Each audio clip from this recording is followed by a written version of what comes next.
Water is also available in the breakout area outside the meeting room. If the fire alarm should sound, please leave the meeting room by following the fire exits. Do not re-enter the building until you are told it is safe to do so. Please switch off all mobile phones or turn them to silent. I would like to remind everyone present that this meeting will be broadcast live to the internet and will be capable of repeated viewing. The whole of the meeting will be filmed except where there are confidential or exempt items. If you make a representation to the meeting, you will be deemed by the Council to have consented to being filmed. By entering this meeting, you are also consenting to being filmed by the Council and to the possible use of those images and sound recordings for webcasting and/or training purposes. The Council, members of the public and press may record, film, photograph or broadcast this meeting when the public and the press are not lawfully excluded. Can I remind members to speak clearly into the microphones and not to put their papers over the microphones?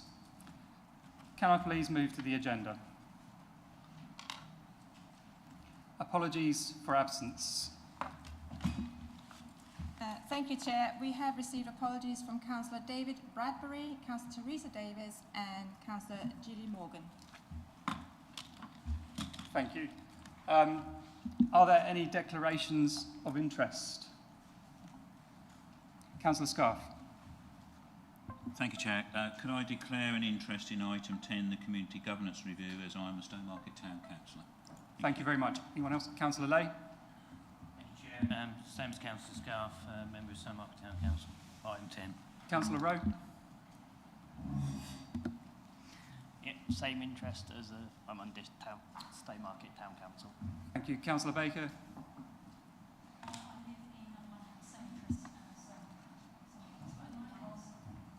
Thank you. Councillor Patchett. Stowmarket Town Council and resident of One House. Thank you. Councillor Carter. Stowmarket Town Council. And Councillor Walters. Stowmarket resident. Thank you. And I myself also have to declare an interest that I am the ward member for Battersford. Excuse me, Chair, may I? Sorry, Councillor. Yes, please. So just for information, the monitor officer have granted dispensation to all those councillors who are twin headers in town council and who live in the discussed towns and villages. Thank you. And just for clarification, that extends to Councillor Matheson too? Yes, thank you. Okay, item 3, to confirm the minutes of the meeting held on the 25th of July 2024 for accuracy only. Are there any issues with accuracy? No? Oh, Councillor Carter. Councillor Rowe. Yeah, on point 40.6, my name's spelt with an E, but it should be without an E. Thank you, that's noted. Are there any other issues with accuracy? No? Could I have a proposer, please? Councillor Eburn, can I have a seconder, please? Councillor Weller. We'll do this as a vote as a show of hands. All those in favour? That is carried. Item 4, Chair's announcements. I will refer you to paper MC 2420 for noting. Thank you. Item 5, Leaders' announcements. I would now like to invite Councillor Mellon to present his updates. Thank you, Chair. Early next month, it will be the first anniversary of Storm Babette, which led to the worst flooding to hit our communities for a generation and was followed by a very wet winter and spring. Many homes and businesses were impacted, and for some, the recovery continues. Now, 1 year on, we're continuing to work alongside our partner agencies, including Suffolk County Council as the lead local flood authority and the Environment Agency, to help our communities mitigate flood risk and avoid a repeat of the devastation caused by Storm Babette. Officers continue to support town and parish councils with the creation of community emergency response plans. At least 12 of these have been developed since last year's flooding, and I encourage any communities wanting expert advice to contact our emergency planning officers. Now, we want everyone to be prepared, and officers are working to expand our capacity to help communities. Climate scientists warn of milder, wetter winters and more extreme rainfall events as the planet warms. This is exactly what we are experiencing and other parts of the region have experienced in the last week or so. So the council and individual members have an important role in promoting adaptation and mitigation in the communities that we serve. Secondly, the big weekend. The ballot is now open for our first ever Heart of Suffolk Big Weekend, in which local residents can win prizes by entering a free ballot. Now, this new event has been organised by officers to highlight our culture, leisure and visitor attractions and to encourage local residents to explore what's on offer. Now, people can enter the ballot by searching online for Heart of Suffolk Big Weekend, following the link, and the draw is open until next Monday, the 30th of September.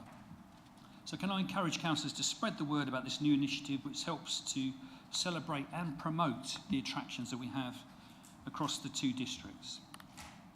Thirdly, can I congratulate Councillor Harry Richardson, who's sitting at the back, on his re-election to this council to represent Thurston Ward alongside Councillor David Bradbury, and I look forward to his contribution. I look forward to his contributions to the work of the council.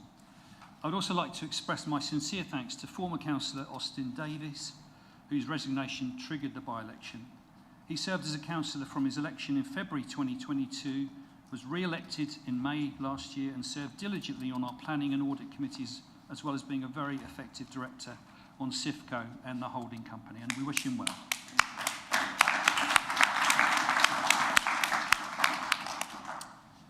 The recent fire at a scrapyard in, and I've been corrected on this, thank you, Councillor Whitehead, in Great Blakenham. It did affect Claydon, but it was actually, the seat of the fire was in Great Blakenham. This has really highlighted the need for safe disposal of lithium-ion batteries, which are increasingly found in disposable vapes. And I've certainly noticed on my litter picks that those things are now appearing on our roadsides in the last couple of years. We encourage residents to dispose of these carefully in the many places across the district where batteries are collected for recycling. And we will also be writing to the government, encouraging them to bring in legislation at the earliest opportunity. Lastly, this week is Organ Donation Week, and I've been asked to encourage everyone to register their own personal organ donation decision online at the address which is there, and you can do it apparently through the NHS app as well. Every day, someone in the UK dies waiting for a transplant due to a shortage of people donating. Over the past 30 years since the Organ Donation Register was established, Mid-Suffolk residents have received 157 transplants, and 77 of those patients are still alive thanks to the generous gift of life by a donor family. So can I ask members to encourage your residents to sign up? Thank you, Chair. Those are my announcements. I will allow a question if it's for clarification purposes only. Councillor Patchett. Thank you, Chair. I wonder if the leader could clarify about item 1, which is Storm Babette. He sort of said that the council has been working with our sort of partner agencies, the Lead Local Flood Authority and the Environment Agency. So can you tell me what, or clarify what physical mitigation has actually been put in Mid-Suffolk? Thank you. Thanks for the question. As far as I understand it, the recovery and the mitigation measures are going to take many months, perhaps years, to put in place. At a local level, we've seen a combination of action by the county council, by highways, by drainage, occasionally by the Environment Agency, and often local people taking action to clear out strategic ditches and make sure drains are cleared. So there's a whole range of different things going on. Clearly, these things cost a lot of money, and there's not a lot around in the public sector. So we know that, for example, the Environment Agency is very much constrained. as is the county council in terms of what can be done immediately.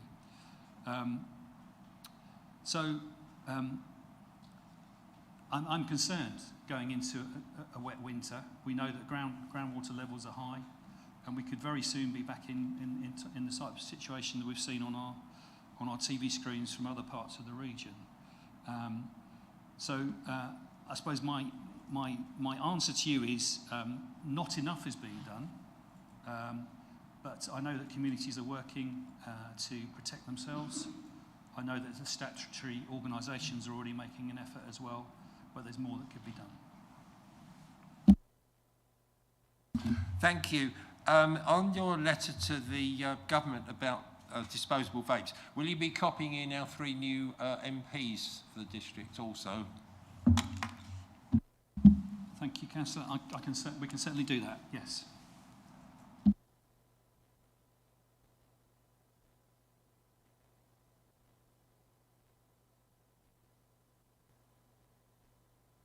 On to item 6, to receive notifications of petitions in accordance with council procedure rules. None received. Thank you. Item 7, questions by the public in accordance with council procedure rules. None received, Chair. Thank you. Item 8, questions by councillors in accordance with council procedure rules. None received, Chair. Thank you. I would like to move on to item 9, MC 2421, simpler recycling and refuse collections. I would like to invite Councillor Tim Weller, Cabinet for the Environment, Culture and Wellbeing, to introduce the paper and to move the recommendations in the report. Thank you, Chair. Paragraph 1 of the Environment Act 2021 sets out its priorities, namely air and water quality, biodiversity, and resource efficiency and waste reduction. Among other things, the legislation details the statutory duties placed on local authorities engaged in the collection and management of waste, and the paper before the Council today articulates this authority's position on delivering those duties. Although a decision has been taken at Cabinet to approve this position, it's important that, because it affects all residents and businesses in our district, that all members have this opportunity to consider it and inform themselves and their communities to prepare for April 2026, when these new recycling measures come into play. DEFRA has mandated the recyclable material types that will be collected curbside across England. For food waste, it's also mandated the frequency of collection weekly. For all other recyclables, DEFRA has graciously given latitude to waste collection authorities to determine for themselves the method and frequency of collection. Latitude in this instance, however, comes with constraints. The frequency of collections this council makes has to align with the capacity of the waste receiving authority, Suffolk County Council, to manage it. So we've worked collaboratively with Suffolk Waste Partnership to ensure the transition is effective for all parties, including our residents. The regime set out at option 2 in the paper supports residents in embracing the reduce, reuse, recycle mantra, which we should all aspire to for sustainability and to increase our recycling rates. Residual waste collection on a 3-weekly basis should not be catastrophic. Less should end up in the black bin because more will be entering the 2 recycling bins, including glass, Tetra Pak, and in due course film, which currently of course isn't recycled. And recycling collections will occur more frequently than currently. I've heard concerns from communities about the impact on bottle bank revenue. If people choose to recycle at the curbside, this will inevitably lead to a decrease in noise nuisance complaints at bottle banks. Although, shall we say, large consumers of glass may still wish to make visits to bottle banks. Textile banks will continue to provide a valuable and viable income source and significantly support the circular economy. Batteries, including vapes, and I was reminded to say, including the little batteries that come in musical greeting cards, will continue to be recycled at household waste and recycling centres, in the small domestic appliance bin, and many supermarkets. Rechargeable cells are, of course, a more sustainable option. So in addition to the huge volume of activity that happens over the course of the next 19 months in preparing for this transition, alongside associated planning, procurement and procedure, we've a task to provide a very comprehensive and accessible communications programme for all of our residents. So alongside Suffolk Waste Partnership, we'll ensure all residents are very sighted on these changes. Those with special circumstances who have existing bespoke arrangements with us will continue to have those needs met. And of course, we'll be open to hearing of any new extenuating circumstances presented by these changes. So in conclusion, I want to thank officers for analysing the research, for working diligently with partners and drafting this paper. I'm very happy to propose my support for the decision set out in the paper, and I'd invite members to vote to note and call for a seconder. Thank you. Thank you, Councillor Weller. Could I have a seconder, please? Councillor Walters. We will now move to questions. Councillors may ask as many questions as they wish, however, they must be relevant to the subject under discussion and must be a question. Who would like to start? Councillor Caston. Thank you very much. In the full equality impact assessment of this, it talks about elderly people. It doesn't seem to consider people that have to wear incontinence briefs. And I can't find that anywhere in the paper. Was this taken into consideration when this was made? Thank you.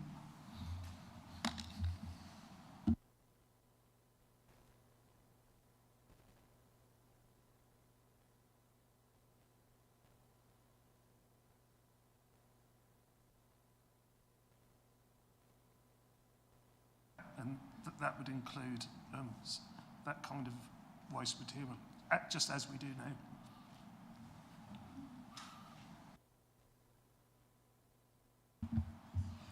Thank you. Whilst it's extremely convenient to bring back Tetra Pak recycling in our bins, and I understand that there are more green manufacturers of Tetra Pak that are trying to use plant fibres and what have you, but is it still essentially a impregnated polymer into fibre and laminated with foil or something? And I have my doubts about the financial viability of recycling it.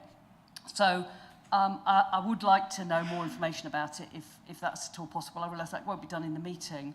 But what is being done about making the manufacturers of such products more responsible for getting rid of them? I mean, how can we be sure that we put our Tetra Pak in the bin, it's not going to end up in a crate in China? Thank you. Thanks, and thanks for the question, Councillor Mansell. There is a provision in the legislation to make requirements of the producers of this waste to deal with how they produce it. And that would include the manufacturers of Tetra Pak and all others, in fact. So it's legislated for. But in terms of the specifics on Tetra Pak, I may ask one of the officers to come in to support. I think I'd just add to Councillor Weller's comments there on the recycling of that stream. In terms of Tetra Pak, this is part of the legislation. It's not something that we're doing, and we can, of course, lobby. The EPR scheme rates have been published on the different materials, indicative draft rates. So the rate for placing Tetra Pak on the market, aluminium on the market, etc., is out there with the producers of those materials, and that is designed to influence their behaviour in terms of choices of what they actually do. In terms of the technology to recycle it, absolutely right in terms of Tetra Pak, in terms of plastic films, which are down to follow in the future. The technologies aren't prevalent and available everywhere, but the dialogue has taken place between RAP and the manufacturers and DEFRA over the last, Ollie reliably informs me, 5 years that he's been involved in this process of getting to this actual point, and that is being taken into account, and it's hoped that these changes now will stimulate the market accordingly so that there is more local provision of that as well as the nationally available sites. Thank you. Councillor Hicks.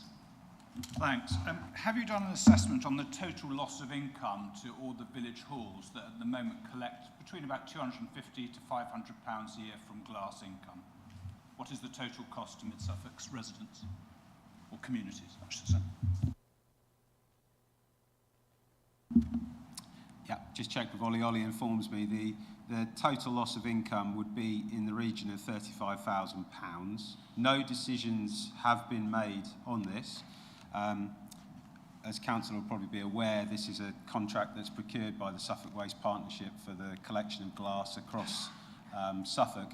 And this collecting glass from the curbside is something, of course, that's been mandated to us under simpler recycling and under the Environment Act. It's not a choice that we have. All councils will actually have to do this going forward. So we do have a decision to make in terms of whether to continue to provide glass bring banks and continue to issue out income to councils, or whether we may consider that's not an effective way of, effectively there's a double cost there because it costs us to collect glass, and then on top of that we have to give out an income for it. There may be more effective ways to support parish councils and village halls. It might be that we help with installing sustainable energy initiatives that can help them reduce their fuel bills. It would be a bit silly to double up on costs if we've been mandated by the government under the Environment Act that we can't do that.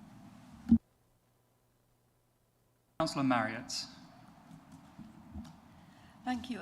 Again, going to the equality impact assessment regarding neurodivergent people. People with dyspraxia, I would have thought they sort of come into the same sort of category as some disabled people, and that they might have difficulties in actually taking their bins outside. Councillor Weller, would you like to answer? Thank you very much, Councillor Marriott, for raising that really important question. I think the impact is from different angles from us, both in terms of the really robust communication that we have to do in the next 19 months before this kicks in. We need to be sensitive in our communications to ensure that we're reaching everybody in the community, including people who may struggle with some of our regular communication, to ensure that they understand that. And I think at the point of delivery of this new system, we'll be quite sensitive to all residents in terms of a bedding in period, and that will include everybody, and that includes people that may have different needs. Councillor Overett. Thank you. Yeah, noting the plan for a county-wide comms campaign, will members of this council be involved in developing the comms messaging, and what kind of weight will that perspective be given? Thank you.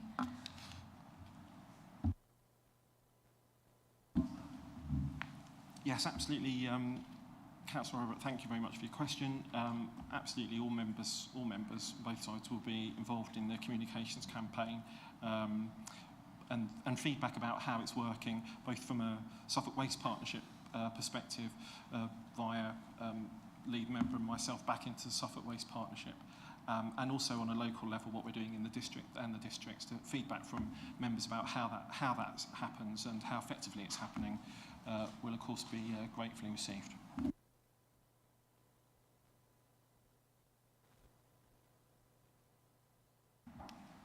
Thank you.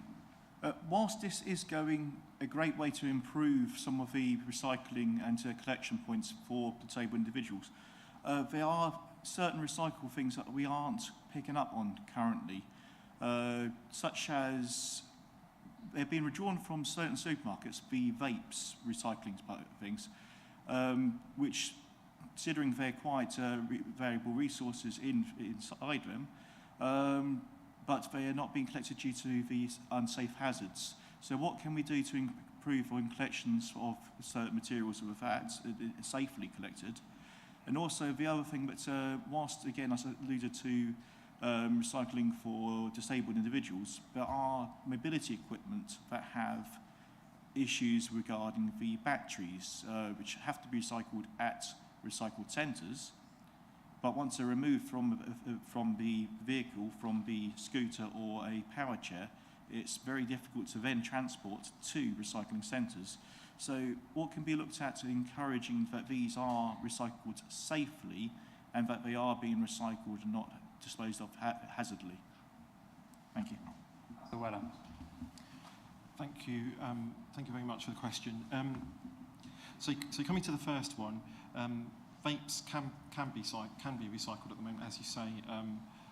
They're treated as either batteries. If the battery can be removed, they can be treated as any other battery cell, or if the batteries can't be removed, then as I mentioned in my introduction, then there is a place for them at the recycling centres. My recollection is that supermarkets will recycle them whole as well without the batteries being removed. So that's that. In terms of the proximity of those items to those recycling centres versus the people that are getting rid of them, we recognise there's going to be an issue there for some people who struggle to get to those places, whether that's the supermarket or the household waste recycling centres. There isn't a provision in the legislation for that, but we'll look hard at how we can, as a council, we can support people who will struggle to recycle those items, and see what we can put in place to support them to cycle effectively. Thank you. Councillor Mansell. Thank you. I've got another question. Question about communication's already been asked. But I understand that it's going to be householders' choice as to whether they have a food caddy, a food bin and a garden waste bin. They're not going to be foisted upon people who don't want them. But what if somebody chooses not to have a food waste bin and their food ends up in their general waste bin? What sort of penalty is there going to be? Because if they have a choice, they could decide they don't want an extra bin and they don't want to bother. So how are we going to prevent that? Thank you for your question, Councillor Mansell. So there's no obligation on the part of anybody to accept any of the new bins. And that includes the food waste bin, of which there'll be one outside, and residents will be offered a caddy as well to keep inside. I suppose what we'd want to encourage residents to do with their food waste, that's non-cooked food waste, so potato peelings and such like, is to compost it. And of course that's not going to be possible for everybody that doesn't have the ability to do that. So that's why the food waste system's been brought in. If residents choose not to take a food bin and choose to dispose of their food waste some other way besides composting, then the Environment Act does give local authorities powers to enforce where necessary. I don't think we're going to be moving down that avenue. For people that dispose of their food waste into black bin bags into the residual waste, it's unlikely we'd know about it. If we did become aware of it, then I think we'd probably want to take a gentler approach than enforcing and using the sanctions that the Act gives us to do that. But we'd want to certainly communicate effectively with everybody to make them aware of the facility that we're providing under statute to remove food waste on their behalf. I think that's probably the best answer I can give you. But there is a provision there, should the matter get out of hand. Quite how we'd know about it, I don't know. But if the matter did get out of hand, there is a provision there for us to enforce it. Thank you, Councillor Weller. Councillor Caston. Thank you very much. When I was looking at this, I tried to look into actually what we've been asked to do. And I didn't find it at all clear, at all. I couldn't find any black and white actual facts on it. But I'm not the only one. The District Council's network currently say the continued uncertainty is actively hampering councils from investing in services, delaying procurement and undermining recycling rates. So are you happy that this is the right time to take this decision? Do we have enough clarity in what we're doing? I'm happy to come in to start with, and thanks for your question, Councillor Caston. It's to be effected from April 2026. So unless we make moves now to prepare for that, then we won't be in a position to do anything. We'll be behind the curve, and we'll be in a position where, I don't know, we could face sanctions as a local authority for not fulfilling our statutory functions. So I think in terms of the timeliness, we absolutely need to be doing stuff now. There's bits that are unknown. We're not in any different position to any other local authority collection agency in that respect. So we don't know about the extent of the new burdens funding fully. We don't know the extent of costing meetings for all elements of this, but that doesn't put us in a position any different to any other local authority. It would be remiss of us to take no action at this point and then arrive at a situation where we don't have bins, we're required to put the bins out, and no action has been taken. So this is absolutely the right moment to be doing what we're doing. Thank you. Councillor Whitehead. Thank you, Chair. I understand there's still uncertainty over the amount of central government financial support for the implementation of these changes. Recommendation 3.2 therefore appears to read that Cabinet has written a blank cheque in delegating the implementation of these changes. Can we be assured that when backbench and opposition members are given further briefings between now and April 2026, those briefings will include revised updates on the financial implications? Councillor Weller. Thank you for your question, Councillor Whitehead. Yes, I think you've pretty much answered your own question. So there will be further papers coming to this chamber, which will set out in greater detail the financial commitments required, and we will be in a position to discuss them and debate them at that point. Any further questions? Councillor Scarf. Thank you, Chair. One of my concerns when this was mooted was the fact that potentially recyclable materials would be crisscrossing the country to different facilities in order to be recycled. And my concern was over whether the MRF that we have in Suffolk would have sufficient business. I think West Suffolk has confirmed this week that they are going for the twin stream as well. So I think the only one that's slightly out of step is Ipswich, and that I understand why they've made that decision.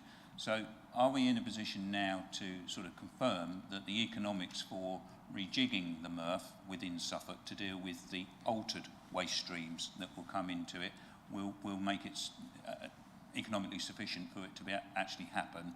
Because I'm concerned that we don't start receiving waste from other counties to our MRF, and I think the best way forward is for us all to put our local rubbish through a local recycling facility. Are we in a position to confirm that that's most likely now? Thank you, Councillor Scarf, for your question. If you'd asked me that question yesterday, then I said, yes, we are in a position, but I'm only just finding out from you today that West Suffolk's position is as you've stated. So I can see Mark's itching to get in, so I'm going to give Director of Operations the opportunity to answer that. Well, yes, I think the short answer is yes, we can confirm that. I attended a Suffolk Waste Partnership meeting this morning of portfolio holders. The County Council, on behalf of Suffolk Waste Partnership, are in fairly advanced negotiations with BIFA. I know they met last week, looking at the plans to transform the MRF into what is known as a PERF, to focus on the harder materials and to set up the reception areas for the fibre materials, the paper and the card, and the commingled stream, potentially from Ipswich, if that is their final decision, to be transferred onto other locations. And yes, the dialogue all the way along has been that the economics in that situation would therefore work. BIFA are also looking at, as is the case at the moment, the potential to backhaul on empty vehicles which may have been travelling in a different direction from other authorities to bring in recycler into that MRF as well, which may make the operation better as well, and doesn't have an environmental impact from that point of view. Thank you. Okay, so the questions have finished. We will now move to the debate. Councillors will be allowed to speak once for 3 minutes, and this will be timed. Would anybody like to start the debate? Councillor Matheson. No one else will. Yeah, I welcome this, of course, absolutely. I mean, it's a further effort to try and close the loop of materials so that instead of going through this process of extracting them, using them, and then disposing of them in an incinerator or a landfill site, we will try and close the loop. That's great. One little thing that I have a problem with this paper as it stands is that six times it does actually use the word customer. Now, one of the officers in answering the question actually used the phrase influencing behaviour. And some of you will have heard me say before that the more we use the word customer, about our residents, our citizens, whatever else you like to call them, the more we use that, the more it will encourage residents to have greater expectations of the council, rather than actually taking some responsibility themselves for doing the recycling correctly and helping their council to do this job well. So that's what I plea, that we actually remove that word from this paper, from any communications about it, as soon as we can. Thank you. Thank you, Councillor Matheson. Would anybody like to... Councillor Carter? Yes, I get as well like to fully support this. This is many years in the making. We've had similar proposals go through, sorting out waste, going back to the previous administration, which were put on hold because it's waiting from governments to actually put some plans into action. So this should have been sorted 4 or 5 years ago, and it hasn't been. This does improve accessibility for recycling for as many individuals who cannot, regardless of the impacts actually made to local facilities collecting the glass, but they cannot take the glass out of their glass bags. As individuals who just can't sort out their recycling. So this will make recycling accessible to everybody. It will improve on recycling and what's getting recycled. It goes some way. We do need to go further, but this is definitely a start in the right direction. It's not perfect, but it's going in the right direction. So I support this. Councillor Caston. Thank you. It might not be all that clear to people that are watching this what we're actually voting on here. This is option 3, to go to 3 weekly general waste collections. I'm not sure if we've absolutely made that clear. So what I want to do is talk on that, which I'm not going to support this for the main reason, which is I don't think people with, we've talked about extra provision being given to people that need it, like people that rely on incontinence briefs or nappies. What are we going to do? Are we going to give them a bigger bin that they can't lift, or are we going to put it in bags beside it, where we all know that wildlife is attracted to that kind of thing? That sounds like a complete disaster to me. It's a shame that we haven't got any certainty on flexible plastic. That's something that is very close to my heart. I know we're going to be doing it by 27. No one can tell me how that's going to be done or whether councils are going to be able to do it. In my ward, I've got the tomato greenhouses, and they package in a flexible plastic that can't be recycled by the authority, so it can be taken to the supermarket to be done. And I would totally support that, being able to do that. But from a personal point of view, I've got, as you know, a 2-year-old and a 4-year-old. About 2 years ago, or around about that time, we had 2 children with nappies in the house. We joined a charity that supplied you with cloth nappies. We just couldn't do it, and I'm sorry to say that we gave it our best shot, but the amount of extra workload that puts on young parents, or just any sort of parents, I was an old parent, the amount of work, the amount of problems that you have if you don't get on with it, I don't think we could have managed. It's for a short period of time. We couldn't have put them in bags. We were already on a large bin. I think it's going to be an absolute disaster for you, and I really can't support it. I even have residents sometimes telling me that it's a problem that we went to 2 weekly bin collections and not every week. I actually have that. I understand that we need to recycle. Let's recycle by changing the way people feel towards recycling, not forcing them and leaving behind the elderly and infirm, the young parents that for a short period, said it again, the young and old parents for a short period will have that high amount of general waste. It's something that attracts pests, it attracts flies, it attracts foxes and wildlife. I will. To be honest, I think I am. I think I'm rounding up now. So, yeah, sorry, can't support it, but thank you very much for listening. Thank you, Councillor Caston. To the debate as well. Councillor Patchett, sorry.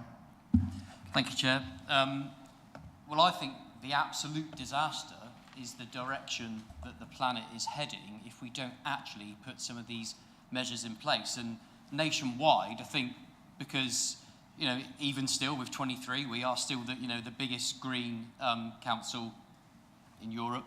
And we have to be leaders, and we have to be seen to be leaders in this field. And, you know, thankfully, you don't have enough opposition to actually stop this going through, but it's you know, you've said you're not for it. But, you know, sort of to answer your, with a question about the incontinence pants and nappies, there are such things as yellow wheelie bins.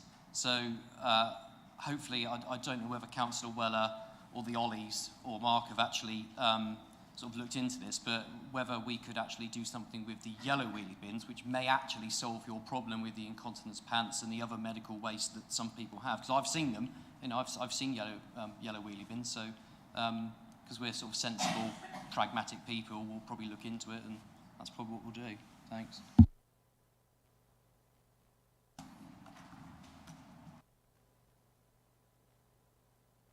Thank you.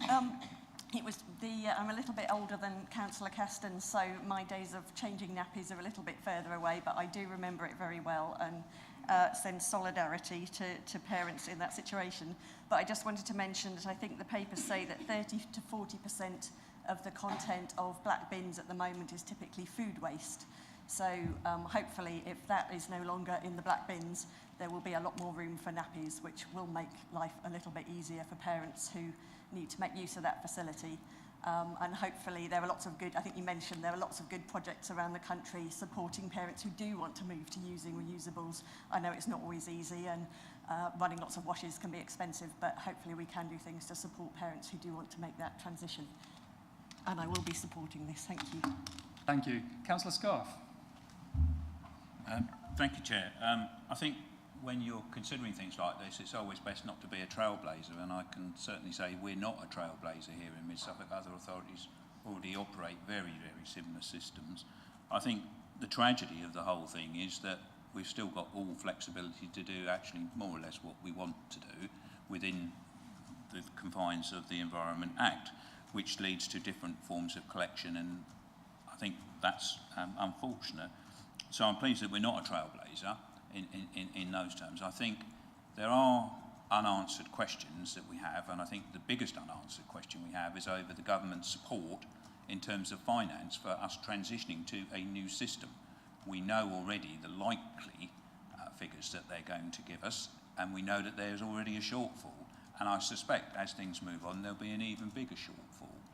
So the question is, do we move now? I think the answer is yes, we have no alternative because we have to meet the requirements of the Act.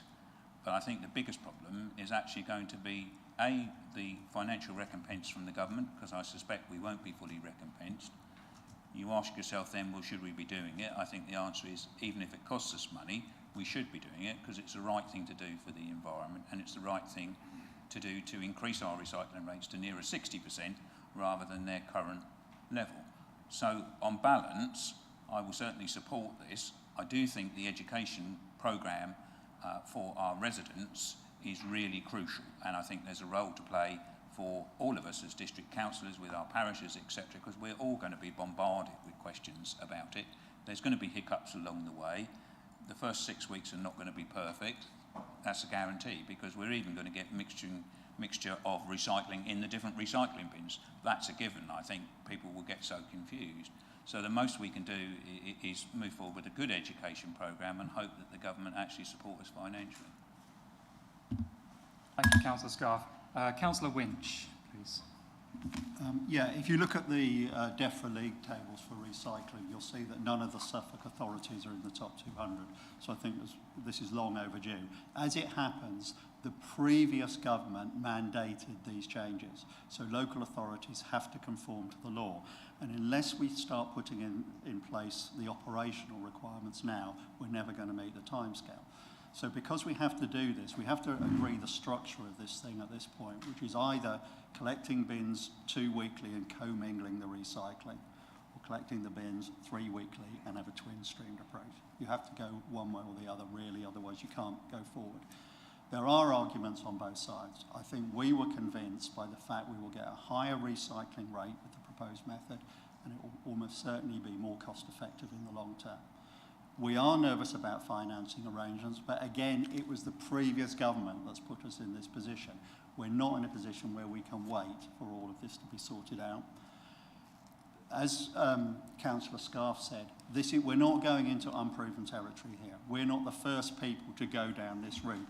So there's a lot of detailed questions that still need to be ironed out, and they will be, but we've got other councils we can go to say, what did you do about this? What did you do about that? So I think from that kind of point of view, it's reasonably risk-free. But we really have to move on and make a call on what the structure of this is so we can get the other things done and out of the way.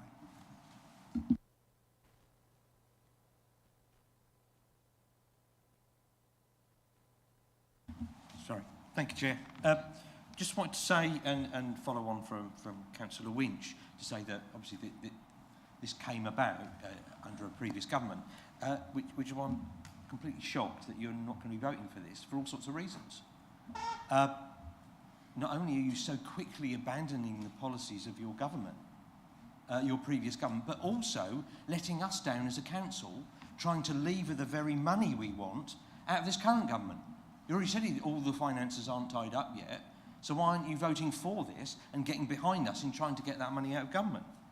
And I heard the bit about trailblazers, and I understand the bit about trailblazers. Very difficult if you're the first. But there was a time when Suffolk was first in one part of waste. We were the authority that had the most amount of cloth nappy use in the country. It's when I used to be a director of something called the Suffolk Real Nappy Network.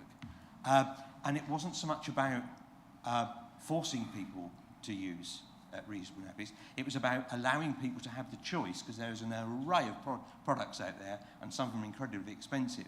We used to help people and assist people with actually choosing the right product for them. And that's why we were back then the most successful county in the country at doing this. We're now way back now. Although that's sort of, I need to declare an interest, because I now have another grandchild as of the last week. Bless Florrie Rose, Honey Rose Shulen is now in the world and will be needing these said nappies. So I think you should actually be also, you're saying it'd be a complete disaster. I really don't, because do you know what? I have faith in the team that your administration procured to do waste for this authority. I have to say, there's not a week goes by, sorry Ollie, I'm going to embarrass you here, where I'm not 100% impressed with our team. Do I think there'll be challenges with this? Absolutely. Do I think we've got the right team in place? Yes, I do. Do I think we've got this 100% bang on at the moment? No, but I think it's an awful long way down the road. I'll be voting for it, and I hope you do, to support this administration in delivering proper recycling for our residents. Thank you, Chair. Thank you. Councillor Rowe. I'm very happy to see this kind of finally reaching this stage, because it's, as has been pointed out, it's been kind of years in the making, and kind of it's slightly held up what kind of the council has been able to do by it being having to make everything line up. I think it's great that we're now going to be going to weekly food waste, so we're going to be now having a weekly collection of, as Councillor Elkin said, of like there's a reasonable amount of waste which was just fortnightly collected is now going to be weekly collected. I think the option we're going for with the 2 different recycling bins is good, because then it means that there's less likely for soiled dry waste like paper and cardboard, and that, like with waste in general, as has been with this conversation, there's all sorts of things produced. It's a complicated thing. I think kind of we're never going to get it perfect, but I think option C will be useful, and we've got kind of giving larger, we're giving more capacity, and personally I know, kind of, I don't have kids, but kind of I've had neighbours who've had kids, and when I've not had very much in my black bin, they've been able to use that, and I think quite a lot of people, when there's been the odd point where a bin has got overfilled, they've been able to share things with neighbours. So there's, like, it's not an ideal solution, but there's also bits like that which will help that sort of situation in many examples that I've seen. Thank you, Councillor Rowe. Councillor Mansell? Thank you.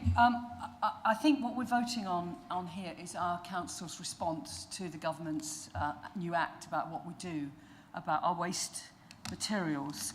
But let's not forget that the tenet of waste is that we should first reduce it. Second choice is to reuse it. And it's the third choice of recycling it. And that's what we're talking about.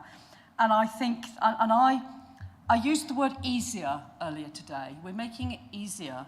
I'm going to change the word from easier to we're making it more guilt-free for us to dispose of our waste. And some people might therefore decide that they can actually waste more rather than less. So I will be voting for this because I think it is the best compromise of how we deal with the New Environment Act. But I am very concerned that we will end up with more waste, and we really should be doing more about the reducing and the reusing before we start talking about recycling.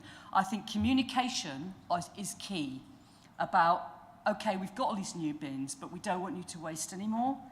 I am concerned that the communications, I understand, are going to be led from the county.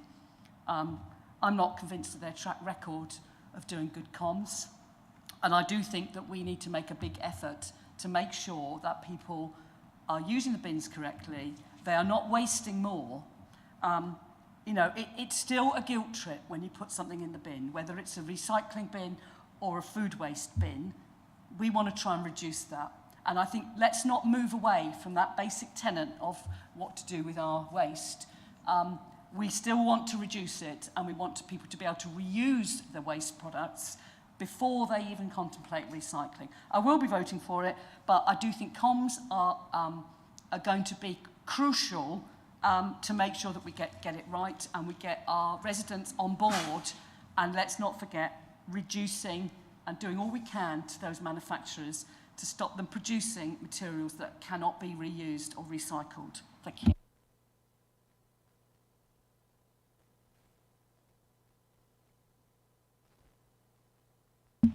Thank you. Thank you, Chair. I would just say I will be totally supporting this. I was quite amazed when I moved to Suffolk from a Kent borough 3 years ago to find that the first night when I was celebrating having moved and drank a bottle of wine with my partner, that I put the glass bottle into the recycling bin. Fortunately, the next day, the disposal team didn't leave the recycling bin on the curb full. He'd actually taken the bottle out and left it on the pavement for me to collect it. And it was only when I spoke to a neighbour I was enlightened that you couldn't put glass in a recycling bins in mid-Suffolk. So I find that quite extraordinary. So I think it's great. There can't be anything less environmentally friendly than people driving in petrol and diesel cars to bottle banks. What's environmentally friendly about that? So I really welcome us moving forward and actually getting ahead of the curve and not behind it, because I feel at the moment we are behind it. Thank you. Thank you. Councillor Eburn? Thank you very much, Chair. Firstly, can I just say thank you to the team that put this paper together originally. It's a huge amount of work's gone into this, lots of different options, quite complex, as various people have pointed out. So thank you. Secondly, this was a decision that was taken at Cabinet, but as a Green administration, we wanted to ensure that everybody in the council had the opportunity to discuss this and actually put their views across and actually understand and ask questions, and that was very important, especially in terms of talking to residents, parish councils and so on. But I think we want to be clear that what we're talking about is an increase in recycling. There'll be weekly recycling at every single household, and this is something that already happens across England. As one of my colleagues has said when he moved here, you know, that's what you expect. You go to other areas and you see food caddies out ready for collection because it's been happening for years. The other point is regard to government legislation. As has been pointed out, this was brought in by the previous Conservative government, this legislation. And in fact, when I was working with the local government association as a councillor back in 2017-18, I was at a round table meeting with Michael Gove when they were discussing that, oh, this is going to come in next year. So it's great to see it about 5 years later. But, you know, we are where we are.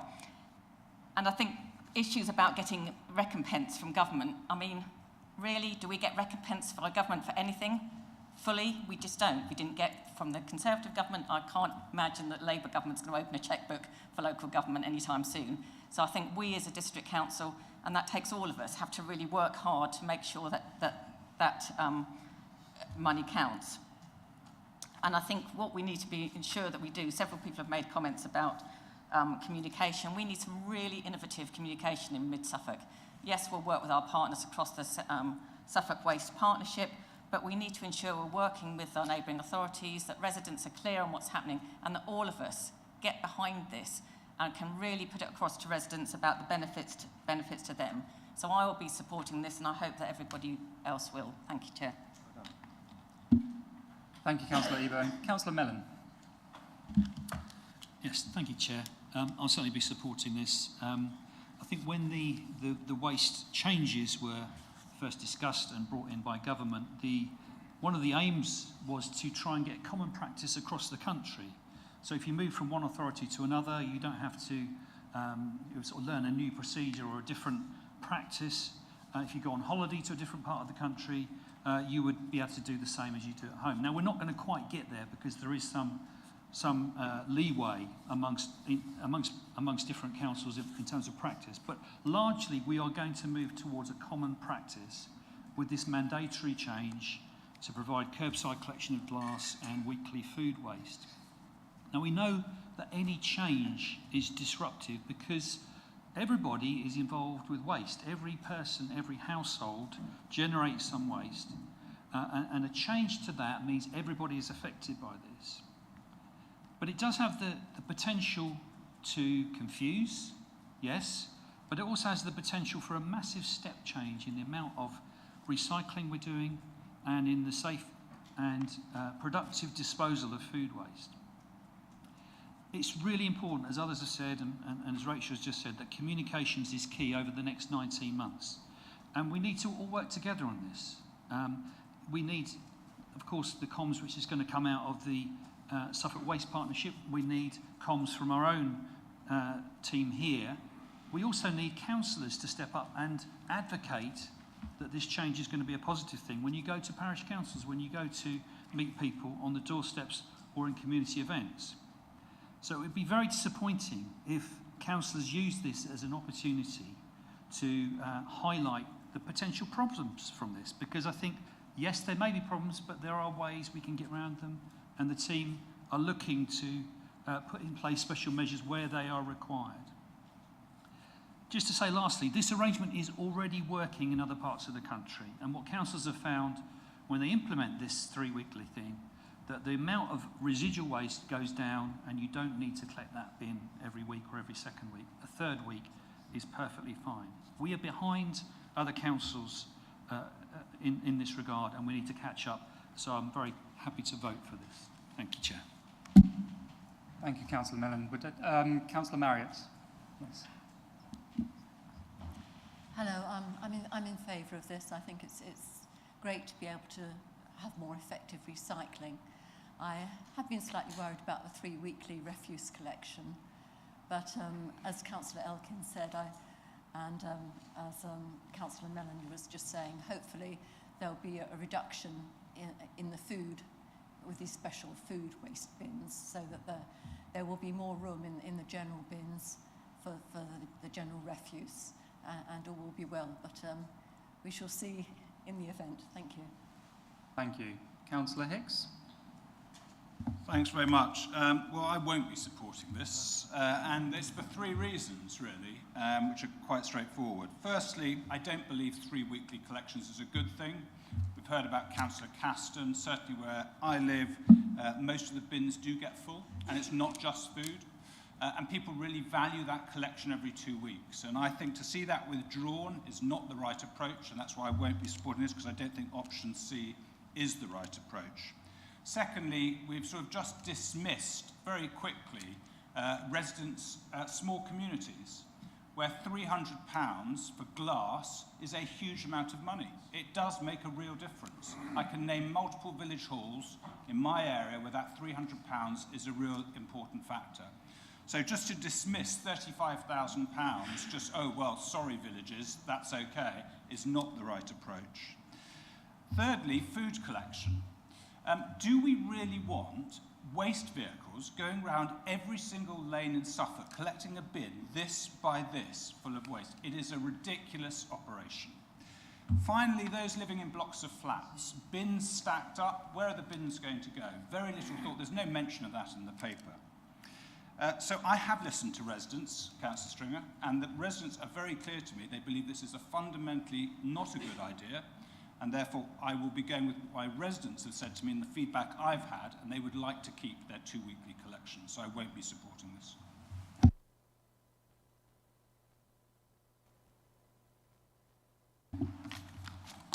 Thank you, Chair. Yeah, April 26 seems a long way away, but obviously there's lots to be sorted out in the meantime. And Councillor Penny and I have updated the parish councils in our ward on this topic at their meetings over the last month, and it's generated some lively discussion and many questions. But also reading comments raised on newspaper websites and social media suggests a lot of public concern. And this parish and public concern covers 3 weekly collection, disposal of nappies and medical waste, the sheer number of bins there will be outside the property, and a real cynicism as to how good the public are at actually following recycling guidelines. Plus a big one for some parish and charities, the loss of income from communal bottle banks when this goes live. I mean, some get hundreds of pounds a year in income. That might not sound a lot in the scheme of things, but it's significant income to those charities and community groups. So clearly there's lots of details still to come, but at present I, like many residents, do have some serious misgivings. Thank you, Chair.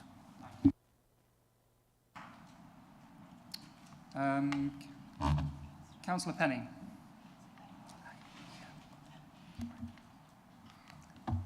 I didn't intend on speaking, but as my name has just been referred to, and I've attended the very same parish council meetings as Councillor Whitehead, the general feedback I got, unless words were put into their mouths, was supportive to find that there would be greater recycling. There was concern about loss of revenue to village halls, and I tried to reassure them that we would look into other ways of replacing that income, which seemed to go down fine. So I'm sorry you understood differently. In my very own personal opinion, I would have very much liked this to have come in at the same time as producer responsibility, which the last government has kicked down the road for years and years and years, and just let ride. Thank you. Thank you, Chair. Yeah, I'm full support for this. I don't think we're, really being asked to do anything here that isn't being done, across the country. As Director for Operations said earlier, this is something that has to happen, and we've had ample opportunity to learn from other things. I think people do get frustrated. Nobody likes change, myself included. But there are things, many people get frustrated that they sort their recycling out, and then, as has recently happened, they get frustrated by the number of fires. So I would really welcome, as part of the comms that other members have mentioned, that there is some messaging about safer lithium recycling, as Councillor Menon mentioned earlier on. as I know, you know, the household waste recycling centre in Stowmarket, I believe that was also caused by, you know, lithium batteries. As we start to get the comms package coming forwards, I think there is an opportunity to then open other debates. We still know, you know, with disposable vapes, lots of them are still being sold locally to young people. So I would absolutely lend my full support to this. Yeah, thank you very much. Thank you, Chair. Yes, so as an even older father than Councillor Elkin and Councillor Caston, some 25 years ago, my eldest appeared, and we had equally difficult options to us, and we did go down the cloth nappy route, and we struggled with it. My wife was currently at home. She was working, but then she gave up her job. And I understand that families are under completely different pressures these days, and it's not necessarily so easy to do that. But as a council, you know, however we can do it to encourage younger families, to incentivise younger families to use reusable nappies or indeed terry nappies, then I know that's something that the team have been talking about. In terms of the 3 weekly collections, again, the team are extremely aware of the concerns that we have as a council, and will, wherever we can and wherever possible, we will, you know, treat individuals differently. However, you know, whatever their needs are, we will look to accommodate them, and that's one of the challenges that has been passed down to us from government. Obviously, we need to work that out. I have a daily surgery. It's called a community shop. And people come in and ask me, what are you doing? You know, what's going on? And I say, well, you know, the world of recycling is changing. The world of waste is changing. It's not something that we've chosen to do, but it's great that we are being forced to do it. Again, you know, we should have been doing it sooner. And I think when you explain to people what's happening and why it's happening, and you talk about weekly food waste, and you know, these bins, you know, aren't going to be collected weekly. That's your caddy, that's your food caddy that then goes into your food waste bin outside. That's what's collected.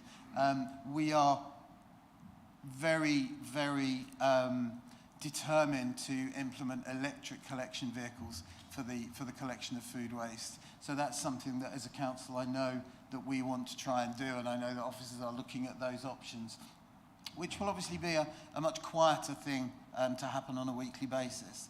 So again, coming back to some comments from the other side, you know, we are very aware of that and we are implementing wherever we can. But certainly for me, somebody interacting with the public every single day, when you talk to them about, you know, increased recycling rates, less food waste, better recycling, more energy from what we are proposing to do, less CO2 emissions. It's something that is very well supported. I'd like to thank the officers for the enormous amount of work that they've done, and congratulate them on this paper. I will absolutely be supporting it.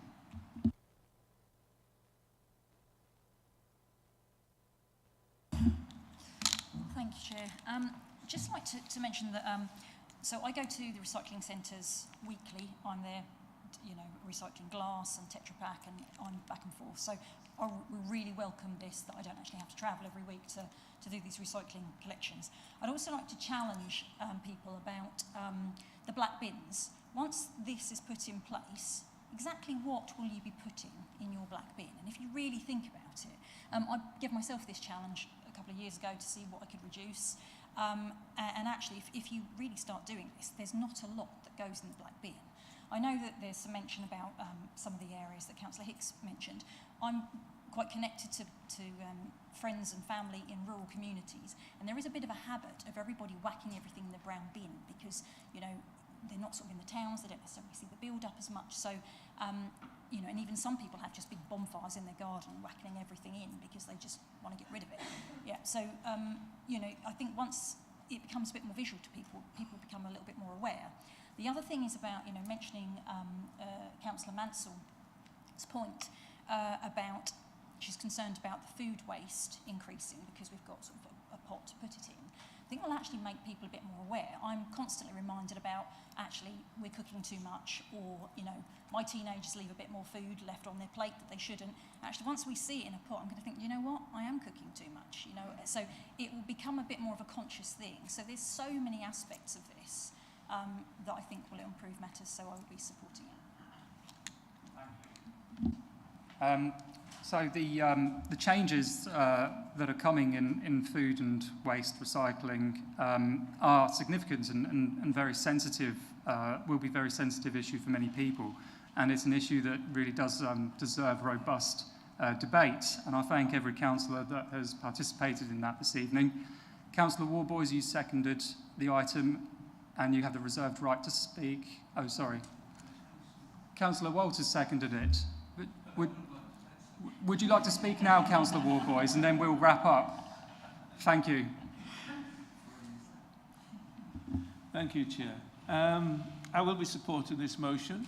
Yep. I think some of the criticism Councillor Caston's made are not about this motion, but the criticisms of the Environment Act itself, which in my opinion was a step in the right direction, but didn't go far enough, in particular putting the responsibility on retailers to limit the amount of waste in their products, particularly film on fruit and vegetables. I have visited Suez, our Suffolk County Council's recycling and the incinerator. I've been impressed by how well it is run, but I've also been appalled by the amount of waste that is incinerated. The incineration uses thousands of tons of gasoline. Yes, it does produce energy, but it's also the largest single source of CO2 in East Anglia. Anything that reduces the amount of waste that we have to burn is a good thing, a step in the right direction. And a bin every 3 weeks would emphasize that point, that we need to reduce the amount of waste we burn. We're separating out the food waste, not in small caddies. The small caddy is one that goes in the kitchen and then it's taken out to a larger bin, which is kept by your gateway. The food waste is potentially valuable. It's a source of energy. Anaerobic digestion produces a valuable product. So we're separating a valuable product from something that is incinerated. One of the problems we have at the moment with recycling is contamination. There's already outreach educators going out into schools and centres to educate people about the value of keeping their recycling clean. Recycling is contaminated in particular by nappies, which by some sort of strange manufacturing process are mislabeled as recycled. Perhaps the material of the box it's in is recycled and recyclable. So there is a huge need for raising awareness how valuable recycling is. And that overall reduces the cost of our services. So I'm going to support this motion. I think it is a step in the right direction.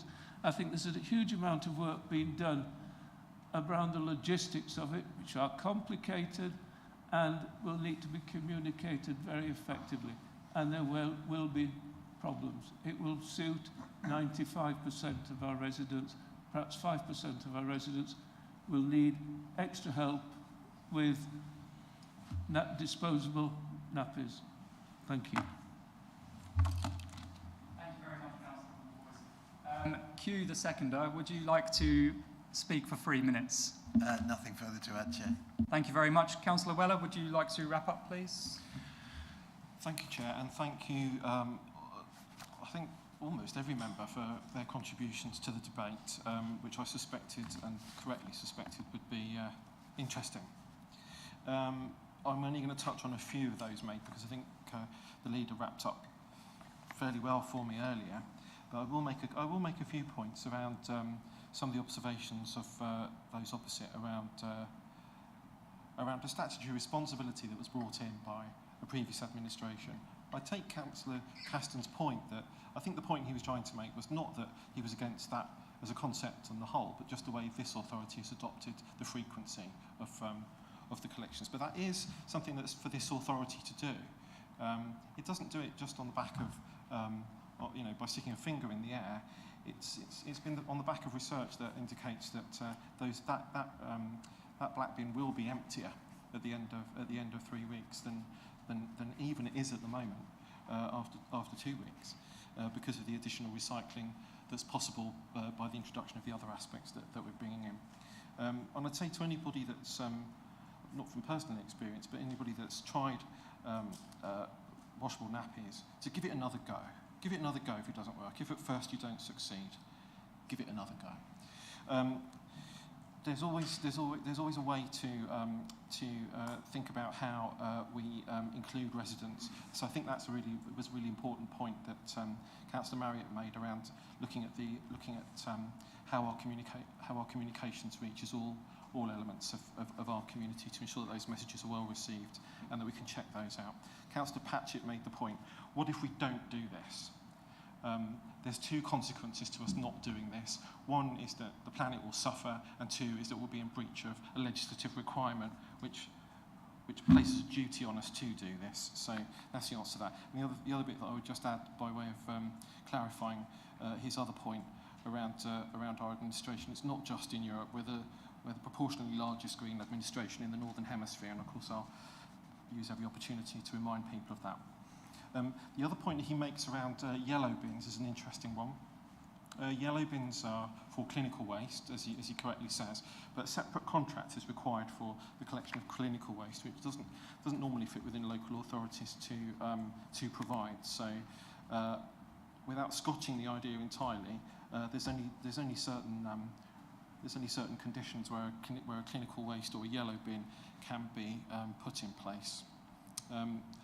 I think it's important to draw attention to matters that three Councillors Scarf, Lawrence and Eburn made around the funding. We don't know all the details around the financial arrangements for this, including the new burdens funding, but we're in no different position than any other authority in that regard. And also the point that Councillor Scarf makes and others, Councillor Lawrence also made the point, and I can reflect from my own experience of living elsewhere, including 3 London boroughs, that we're by no means trailblazing here. We're behind the curve by some way, actually, and I was equally surprised as Councillor Lawrence not to find 4 bins when I arrived in Suffolk, because I had 4 in 3 London boroughs where I lived previously. That was more than 16 years ago, I should say. And I suppose finally, although there is more I could say, I think I want to use this opportunity to pay tribute to our Suffolk County Council colleagues who were touched upon by one of the members, I can't remember which now, apologies for that, who's doing some really sterling work with schools on recycling. And I think that informing our younger people and children in school who get incredibly excited about recycling in a way that even Councillor Stringer can't. And I think they're going to be really instrumental in conveying messages to their parents about, one, the wisdom of recycling, because they're learning a lot about why we're doing it, not just how to do it, and how to do it. And I think they're going to be really key for the future of not just this project, but for the future of recycling in general, because I think that beyond 2026, there'll be further opportunities to recycle more products, and I'm absolutely convinced that younger people will be at the heart of driving that as our ambassadors. So I think I do want to just pay a debt of gratitude to the colleagues at Suffolk County Council for the work that they do in schools, and I hope that we can all join them. If you get an opportunity to go out with Sam from Suffolk County Council, please do that, because there's a possibility that you'll learn as well. Many thanks. Thank you very much, Councillor Weller. I would also just like to take a second just to thank Mark Ems, Director of Operations, and Ollie Fayers, Head of Waste and Recycling, for your work on this and for taking questions earlier. I will now ask the Acting Head of Governance and the Civic Office to conduct the electronic vote. Thank you, Chair. Members, that vote is now in progress.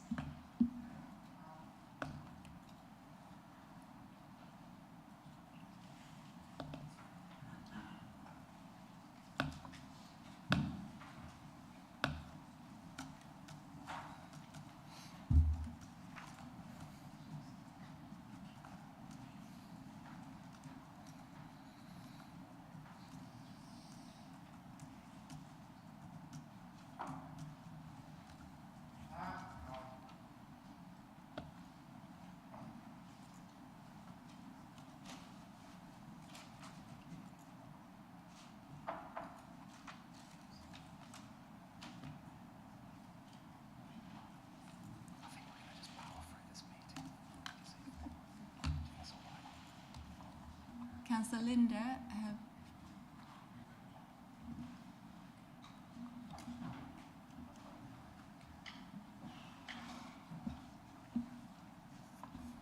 Councillor Linda.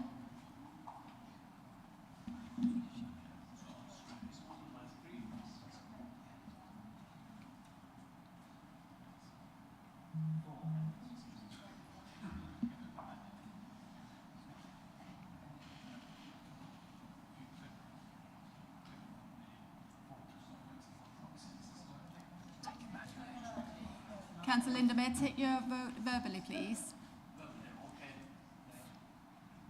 I cannot support this. So are you for, against, or abstain? I'm against. Against. Thank you. Thank you. Thank you, members. That vote is now completed. That is 25 votes for and 5 votes against. So that's carried, Chair. Thank you very much. Item 10, community governance reviews. I would like to invite the Head of Electoral Services and Land Charges to introduce paper MC 2422. Sorry. Oh, sorry, Councillor Mellon. Apologies. Thank you, Chair. I'm sure I will be referring to Patrick at some point. As leader, I'd like to introduce this report and propose recommendations 3.1 to 3.4. As councillors will recall, we had detailed debates about these community governance reviews in relation to Wannes and Stowmarket and Battersford and Coombs at our meetings on the 20th of March and the 22nd of May earlier this year. Now, this report marks the end of the process. There was a legal requirement for the decisions which we made at full council in March and May to be advertised for any final comments from residents and stakeholders. Now, this has been done, and the responses received are attached at Appendix A and Appendix B. One response was received regarding Battersford and Coombs, and 3 responses were received for Stowmarket and Wannes. The comments received do not raise any points that were not already considered by full council in detail in March and May. Now, the change in Battersford and Coombs was a simple, uncontroversial decision.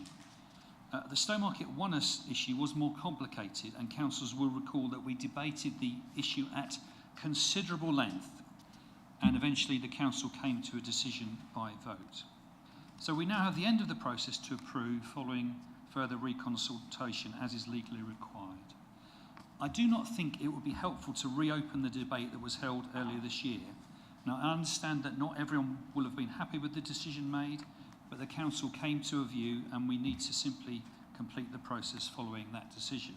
So in the circumstances, I will therefore call for a seconder to the recommendations 3.1 to 3.4, which will bring effect to the decisions the council already made in March and May. And I propose that we then go straight to the vote. Thank you, Chair. Thank you, Councillor Mellon. Can I have a seconder, please? I'd like to second the motion. Thank you, Councillor Warboys.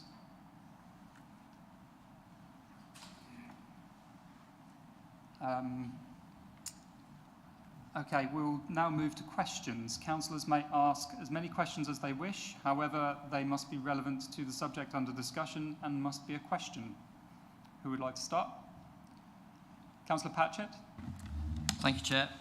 Chair, I'd like to propose that we separate out 3.1 and 3.2 for voting, because they were very different prospects, very different outcomes. One was contentious and one wasn't. I don't think it's right that they're lumped together as one. So I would like to have a separate vote on 3.1 and 3.2. So I would look for a seconder. Thank you. Thank you. I think Councillor Scarf, if you'd like to come in. Thank you, Chair. I totally agree with that, because I would like to be able to support the Battersford and Coombs Community Governance Review, but there is no way that I will support the Stowmarket and One House Review. So if you take them together, it leaves me in a position that I have to vote against Coombs and Battersford, which I do not wish to do. So if you take them separately, okay. I think that would be the preference.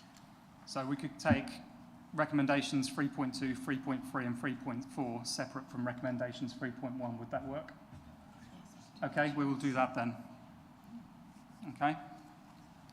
So just to remind everyone that after we've had our debate and questions, we will be voting separately on recommendations 3.1, which is to approve the adopted One Alston Stowmarket Community Governance Review recommendations of no change. Separately to recommendations 3.2, 3.3 and 3.4. Okay. We will now move to questions. Sorry, we've already moved to questions. Would anybody like to ask a question? Councillor Rowe? I appreciate this is quite like the question I asked in previous debate, but since then, the Labour government has updated its views on planning. So I've still got the question of what the effect of having a village split across two different settlements would be with potential infill to connect the village, both halves of the village to each other, given the changed circumstances that we now find ourselves in. Thank you. Could I ask Patrick Richardson Todd, Head of Electoral Services and Land Charges, to answer that question, please?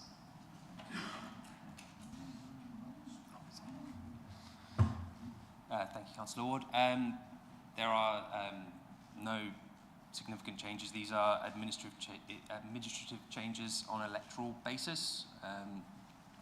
So there are none. The administrations you're probably thinking of are at district level, county level, those types of level where they are dealt with. To ask a question, Councillor Lawrence. I would like to ask a basic question because I'm now confused. My understanding was that we previously decided not to split One House and Stowmarket, and now we're being asked to do a separate vote where potentially we could go against that previous decision. And I'm afraid I'm a little bit confused on how this voting process is going. Councillor Mellon. Thank you, Chair. I think I'll try to answer that. So we have 4 recommendations in front of us today, and this is a technical exercise to cover off a legal requirement that was attached to the previous debate. I would really like to encourage people not to see this as an opportunity to reopen that debate. I can understand why people, as a matter of principle, would want to vote the same way tonight as they did previously on this issue, but it's not an opportunity to change that decision. If we did vote, for example, 3.1 down, we'd be in a very difficult situation in that we'd have to go back and reconsult and you'd be back to square one again. I don't think any of us want to be there. We have made a decision as a council. I understand why people may want to register a vote in protest, but this is an administrative matter that we simply need to get through so that we can back up the decision previously made.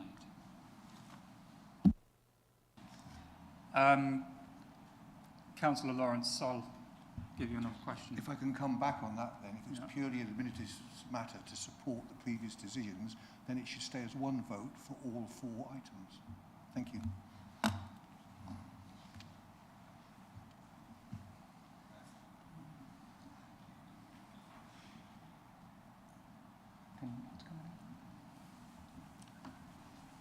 Okay.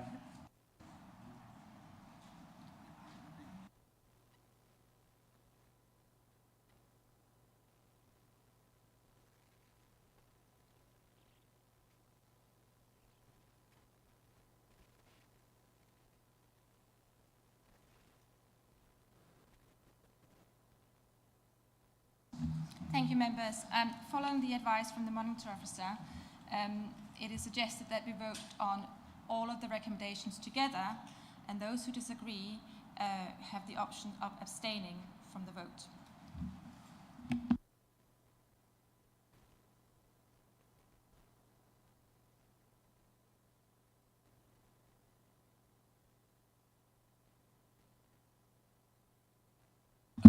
note the advice from the monitoring officer, but as always, we also have the option to vote against as well as abstain. And that is a matter for councillors to choose how they decide to vote accordingly.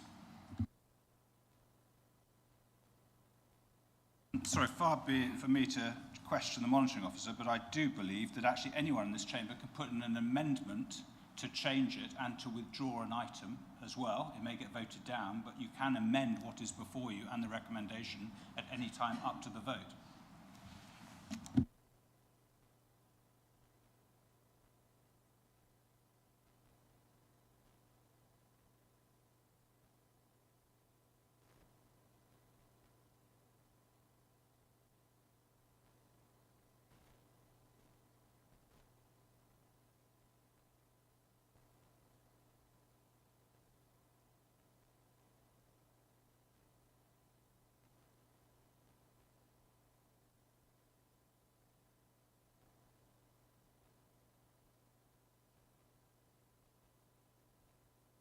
Would you then like to propose an amendment, please?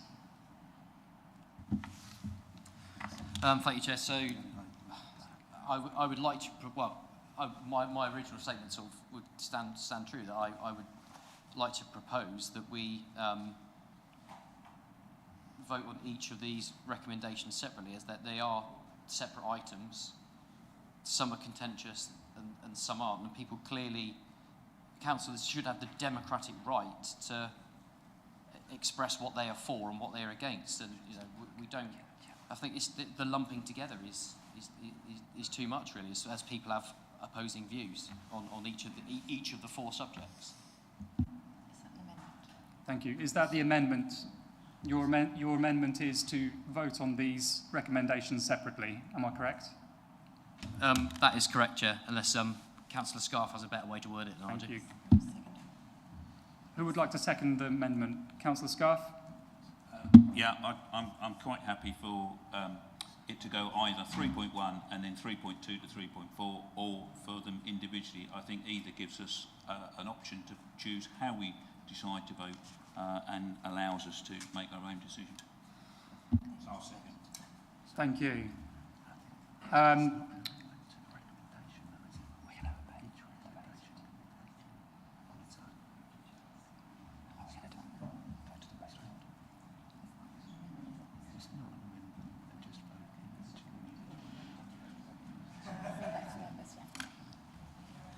I do apologise for confusion, members. I'm advising the monitor officer.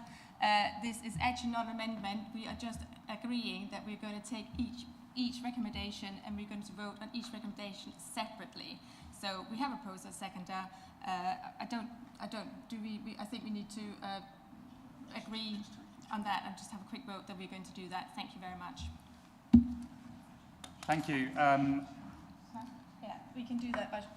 Excuse me, but we can do that by show of hands. Thank you. Okay, we'll take the vote by show of hands then. All those in favour? Excuse me, can we just clarify what we're actually, what are we voting to do? Okay. I know it's a show of hands. Are we voting to do 3.1 and then 3.2 to 3.4, or are we voting to do each one separately on a show of hands? Can we just clarify before we vote? Yeah. Apologies, councillors, for the lack of clarity. You are not voting on an amendment to the recommendation. We will take each recommendation in turn. Given that recommendation 3.3 refers to the recommendations above, then you can't take 3.2, 3.3 and 3.4, so you have to take each of the four recommendations in turn. Okay. To clarify, we're voting on the amendment? No. No. Again, apologies for the lack of clarity there. There was not an amendment to any of the recommendations themselves, which you would have had to vote on, but there's a change to the proposal from the proposer to take all recommendations as one, so each recommendation will be taken separately and voted upon separately.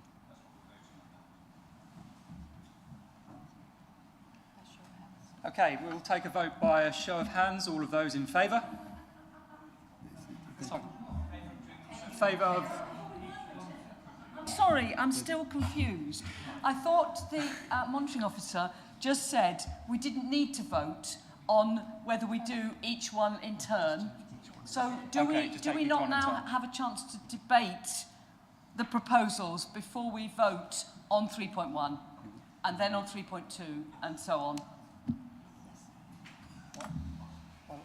Again, to provide clarity from the monitoring officer, you have a proposer for recommendations 3.1, 3.2, 3.3 and 3.4. You have a seconder for those 4 recommendations. You do not need to take a vote to take the recommendations separately. That was a suggestion from the proposer, but each recommendation stands in its own right and will be voted on separately. So if you begin with your questions and debate on recommendation 3.1 and then take that vote and then move to 3.2 and so on.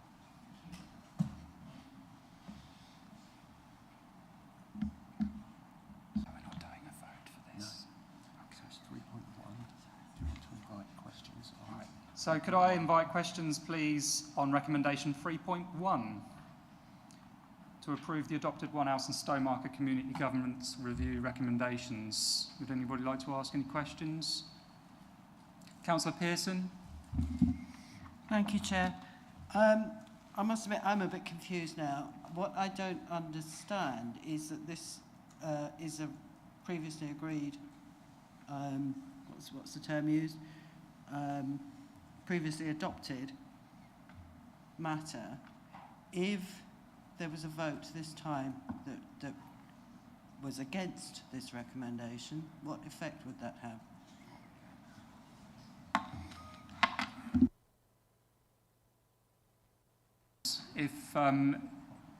If the overall result was not in favour, then we would be back to starting point as far as I know. Councillor Marriott. Hello. I just feel that this is a totally undemocratic proceeding. Perhaps there is a legal requirement to further consult, but we've only actually had 4 responses from that, compared to I think it's 158 responses that we had previously. So, you know, if the vote was to change for 3.1 on the basis of those regarding one house and Stowmarket on the basis of 3 responses. So, sorry, Councillor Marriott, do you have a question? This is what you're doing at the moment, is debating. I can't understand the reason for proceeding in the way that we are. So.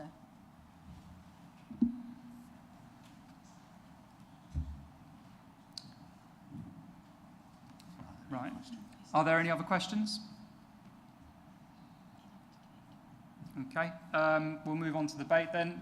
Everyone can have 3 minutes. You can speak once. Would anybody like to debate? No? Okay. So we'll go to... Oh, sorry. Councillor Mansell.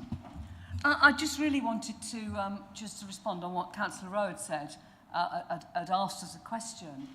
This is an administrative boundary change we're talking about, or non-change. It's got nothing to do with planning. Planning relies on settlement boundaries. We're not changing settlement boundaries. We're talking about the administrative boundary between Stowmarket and Wanus, not anything to do with a settlement boundary or allocated land or anything. So just wanted to clarify that because I didn't think I could respond to a question. Thank you. Would anybody else like to add a comment? Councillor Lawrence. Well, I'd just come back to a little bit to what I said before, put it into the debate. We've already agreed not to make any change to the boundary, and we shouldn't be voting any other way now. Thank you.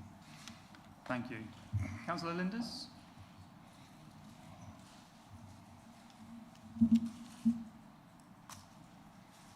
Yes, I agree with you what you said. And I think that if we were to vote down 3.1 at this point, we would become a bit of a joke to the inhabitants of both Stowmarket and One House, because they were so clear in their responses to the previous questionnaire that they were delivered.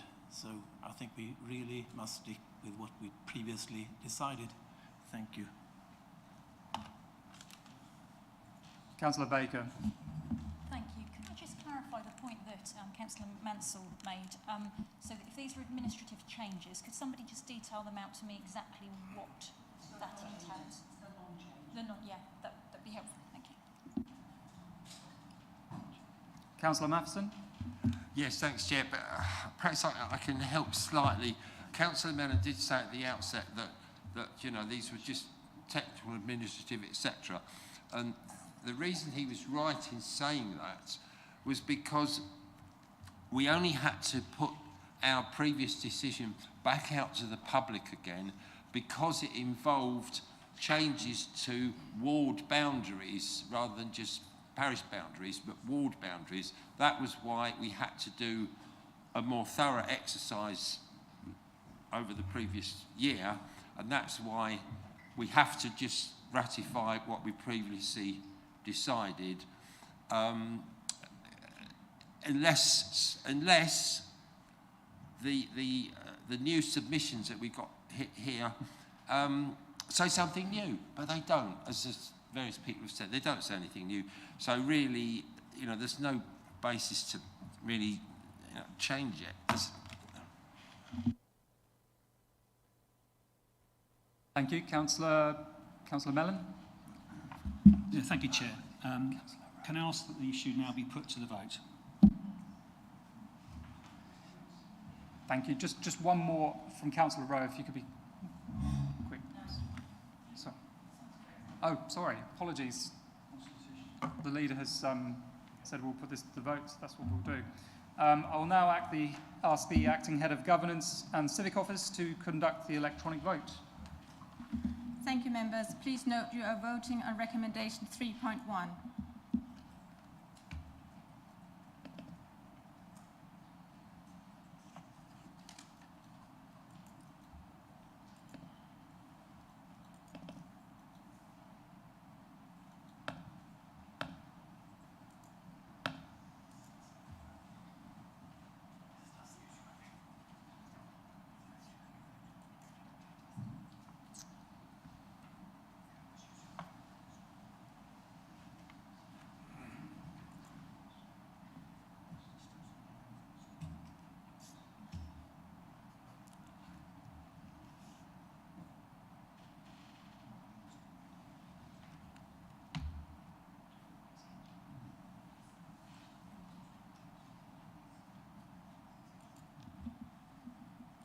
Councillor Mansell?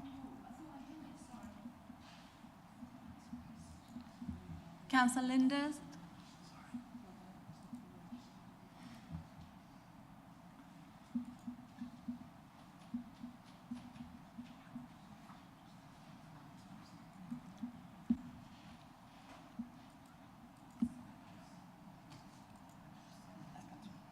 Thank you, members. That's 20 votes for, 8 against and 2 abstentions, so that's carried.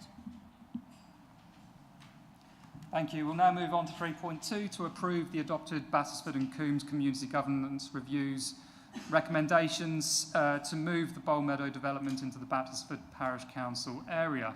Would anybody like to ask any questions regarding 3.2? No? Okay, we'll then move to debates. Everyone can have speak once for 3 minutes. Would anybody like to make a comment? No? Okay, so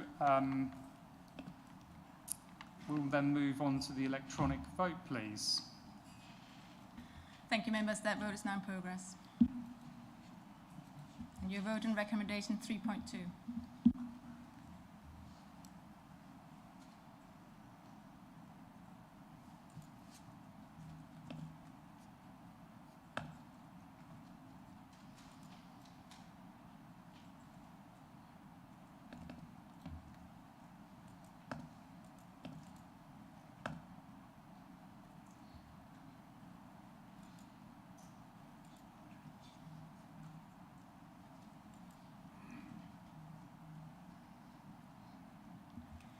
Councillor Marriott, may I? Oh, did you? It's not come through yet. May I take your vote verbally, please?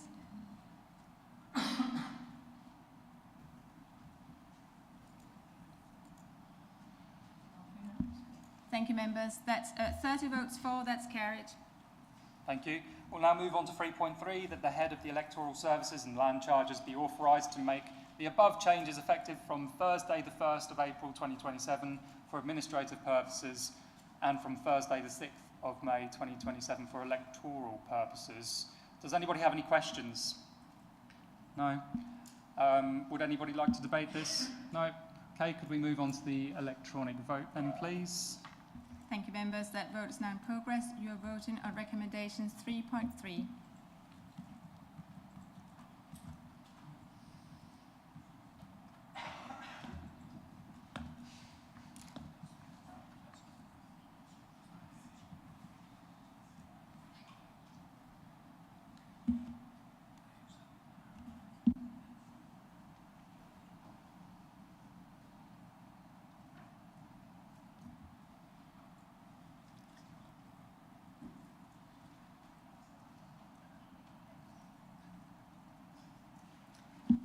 Thank you, member.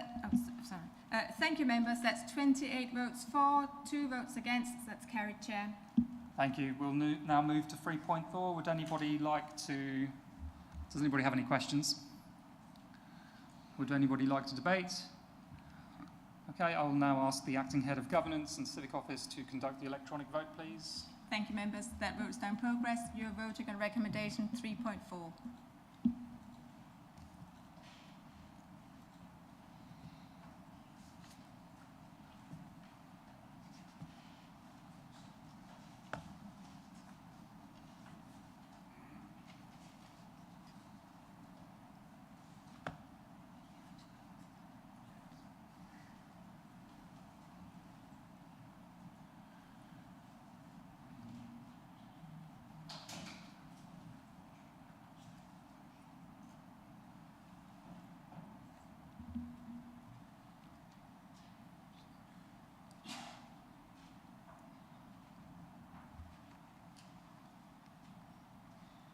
Thank you, members. That's 30 votes for, so that's carried, Chair. Thank you very much. Okay, item 11, extension of the appointment of independent persons. I would like to invite the monitoring officer to introduce this report.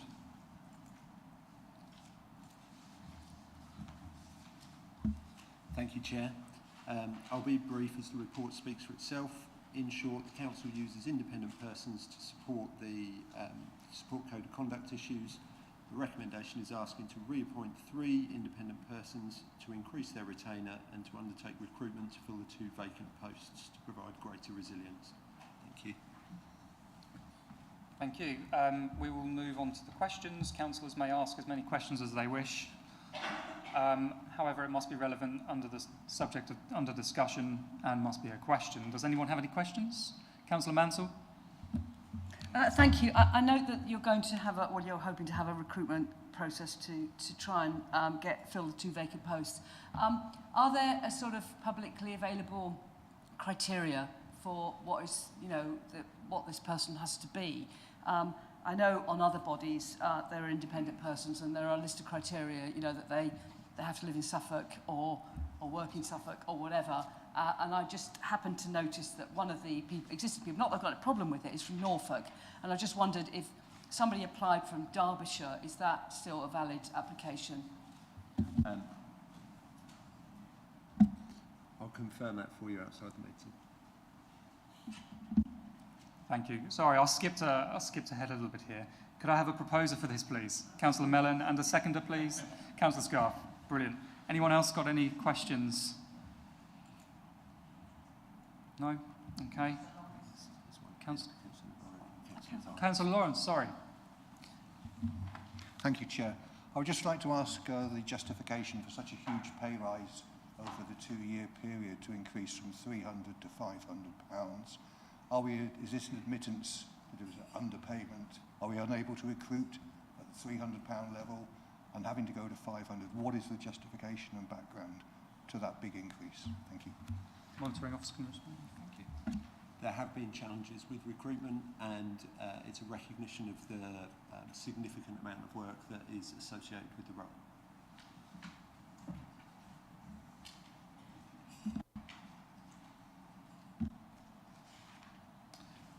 Any further questions? Can't we split the two? Okay, as the questions have finished, we will now move to the debate. Councillors will only be allowed to speak for 3 minutes, and this will be timed. Would anybody like to make a comment? No? Okay. Then I will now ask the Acting Head of Governance and Civic Office to conduct the electronic vote. Thank you, Chair. Members, that vote is now in progress.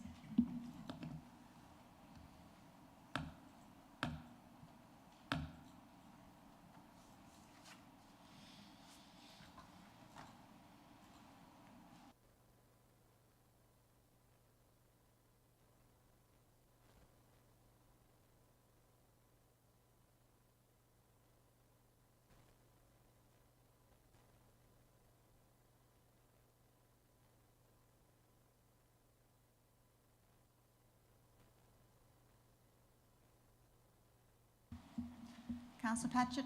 Yeah, it's not come up on my screen. 4. 4, thank you. Thank you, members. That's 30 votes for. That's unanimous. Thank you, Chair. Thank you.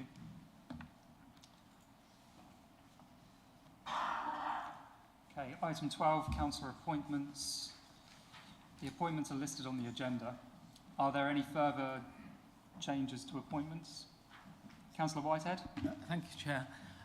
I'd like to, for my group nomination, I'd like to put new councillor Harry Richardson on this working group as opposed to councillor Gilly Morgan. Excellent. That's just based on his level of interest he shows in biodiversity. Thank you. Fantastic. Thank you very much. Could I have a proposer, please? Councillor Mellon? Yes, happy to propose these.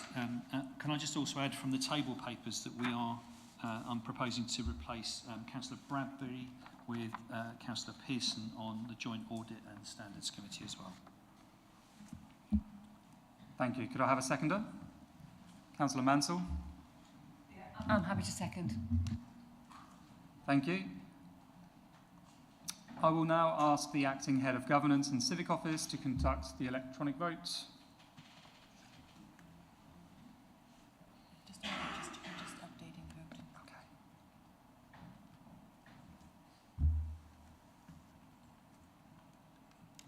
Councillor Penny.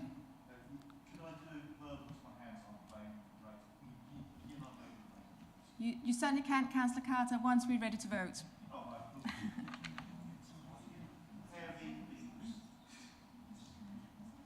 Which we are now. The vote is now in progress, members. Councillor Carter, may I take your vote?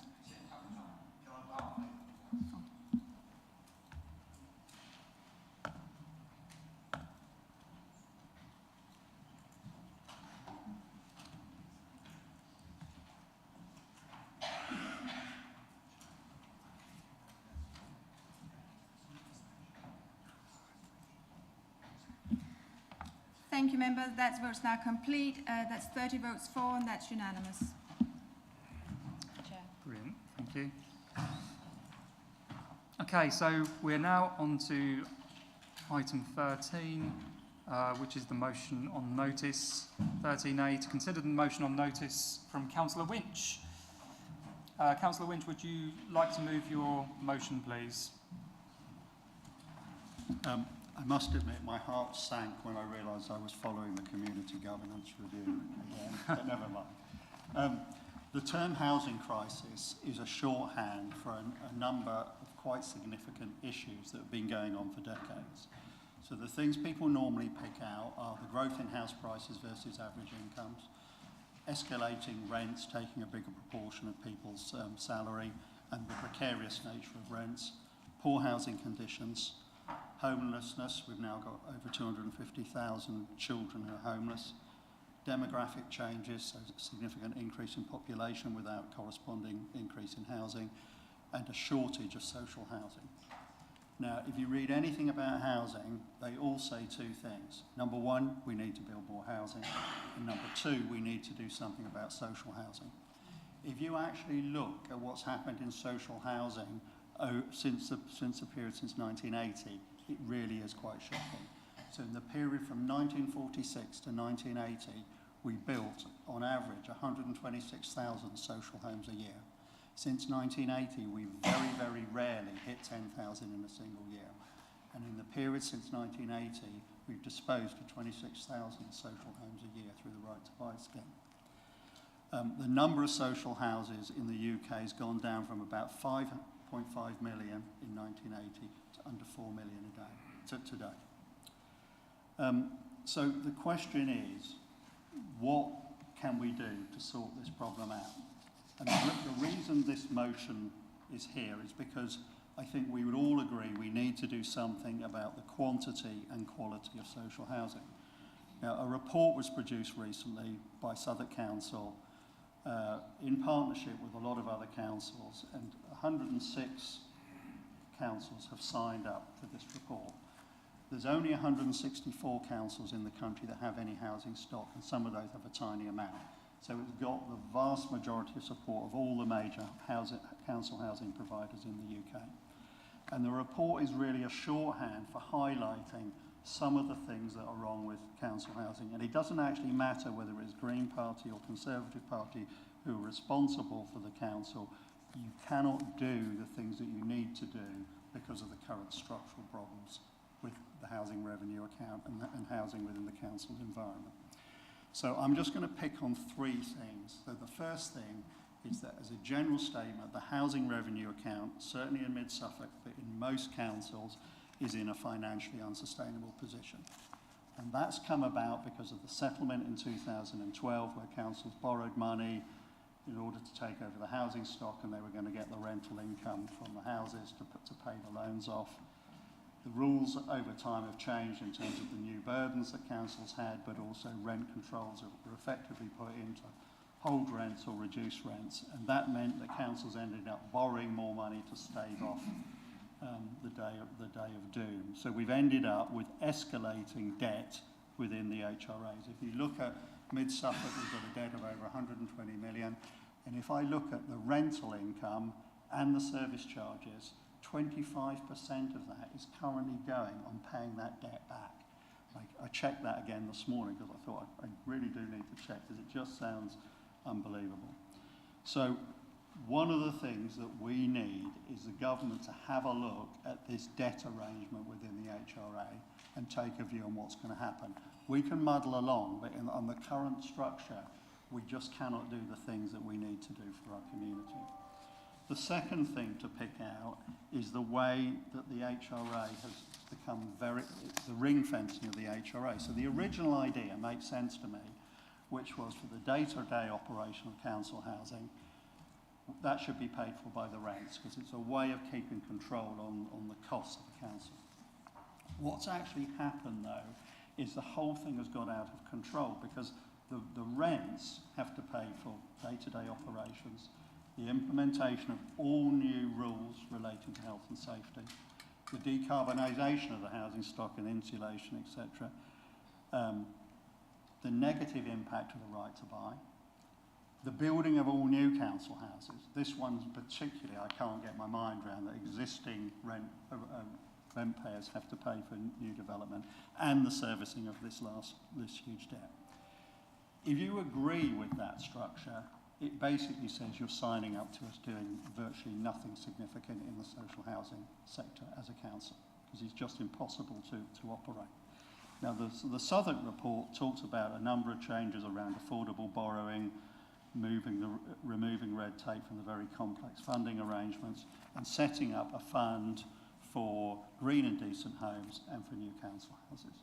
If we don't do something like this, we will never get out of the mire that we're in. The third area to pick on is right to buy, which is not such a significant issue for Mid-Suffolk, in that it's not at the levels of other councils. But right to buy, I mean, the ask here is that it's reformed, both in terms of making it a bit more difficult to do, and then the receipts are all retained by the council. Of all the housing benefit that's paid out to private landlords, and the figure for that is colossal, by the way, between 2021 and 2026, is estimated that we're going to spend 70 billion on housing benefit to private landlords, compared to an affordable homes budget of 11.5 million. And we know this because when we've looked at this in Mid-Suffolk, of doing something about temporary accommodation, we would need to spend more money on temporary accommodation to meet the problem than we're planning to spend on new council housing. So we need to do something about reforming the right to buy. One of the things I do want to mention in passing, which isn't in the Suffolk report, if you look at the feedback from Grenville and the sad death of Awab Ishaq, you'll see that councils come out of that extremely badly. So we have to recognise that it's not all a central government issue, that our council is a case in point. We need to seriously improve our efficiency and effectiveness to deliver a better service for our tenants. So we've got this motion to council because we really need to highlight this issue for us as a council, because it's one of the major things that we're responsible for. It's blocking us doing a really good job for our tenants, and it's blocking society making progress on the housing crisis.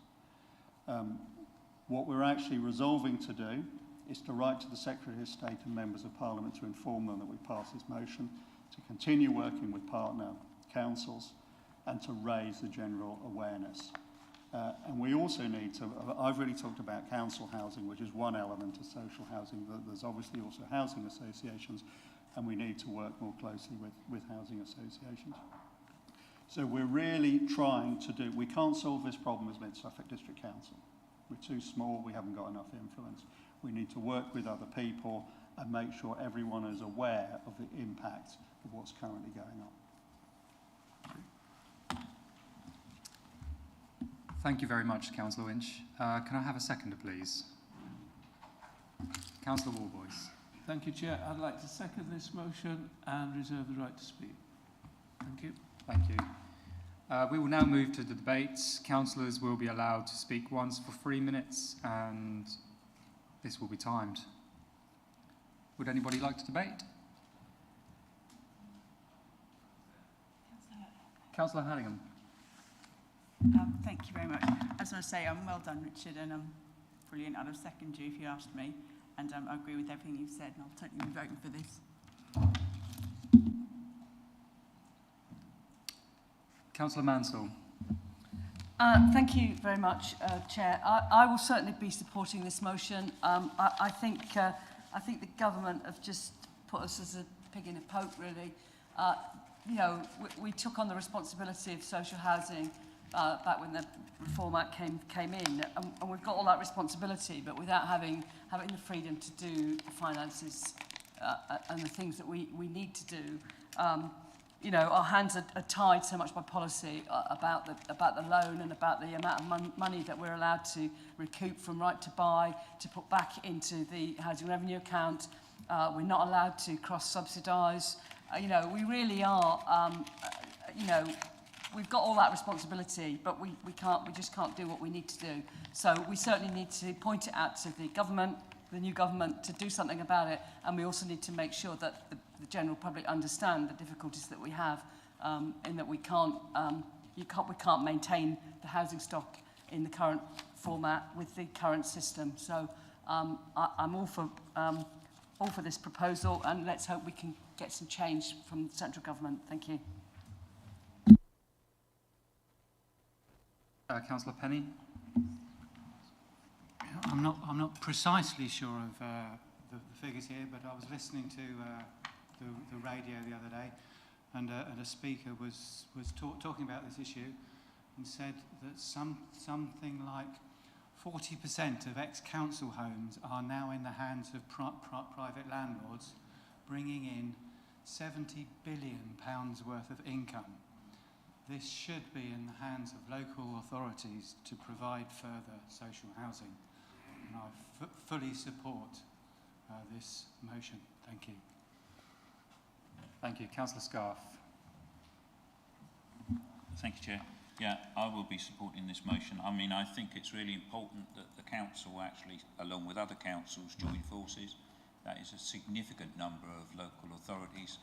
The government can't ignore that report, and by passing this motion, and I hope that all those other authorities also pass a similar motion, we actually say to government that if you really want to build 350,000 houses a year, and let's face it, we need to build those in order to solve the crisis, you must recognise the importance of social housing and who provides that social housing and how they can provide that social housing.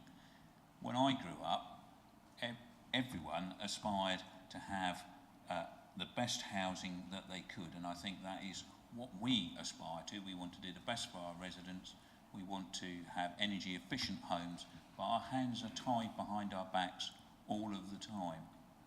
And no matter what we come up with in terms of innovative ways to try and get around how the housing revenue account could be cross-subsidised, everything is against us. The government need to move some of those things so that it makes us able to deliver what the councils were always relied on to deliver good quality, affordable social housing. Thank you, Councillor Scarf. Councillor Rowe. I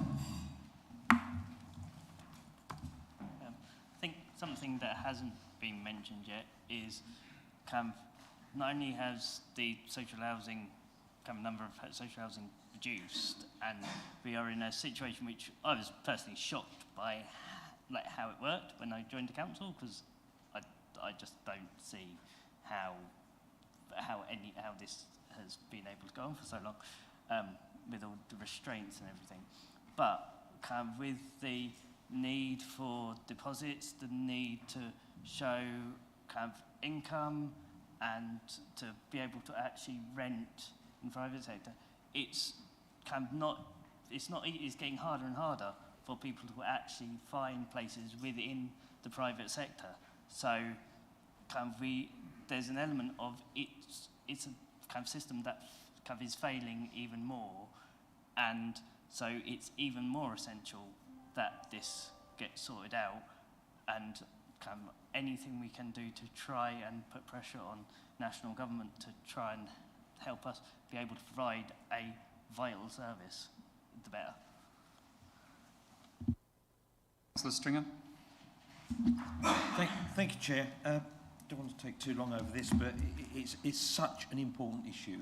I'd like to thank Councillor Haddingham for showing support right from the get-go for this motion, because I think it demonstrates how critical this issue is for us as a council and for those people that we serve. And I would certainly hope we could get complete unanimity across this whole chamber about this very important motion. I am the product of a council house. I grew up in one, 16 Double Corner Cotton. Loved the time we spent there. I can probably name you all the people that used to live there when I lived there. I won't bore you to death with that. But those houses gave some people that weren't terribly rich a really good, sound home and the ability to be an essential part of a thriving community.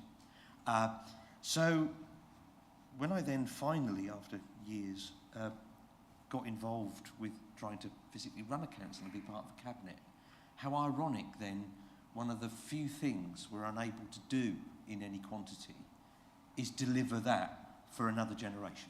I find that embarrassing. I find it morally repugnant. And we cannot wait for ITV to do a documentary about it to explain the scandal that is social and affordable housing in this country. I'm not going to blame it politically.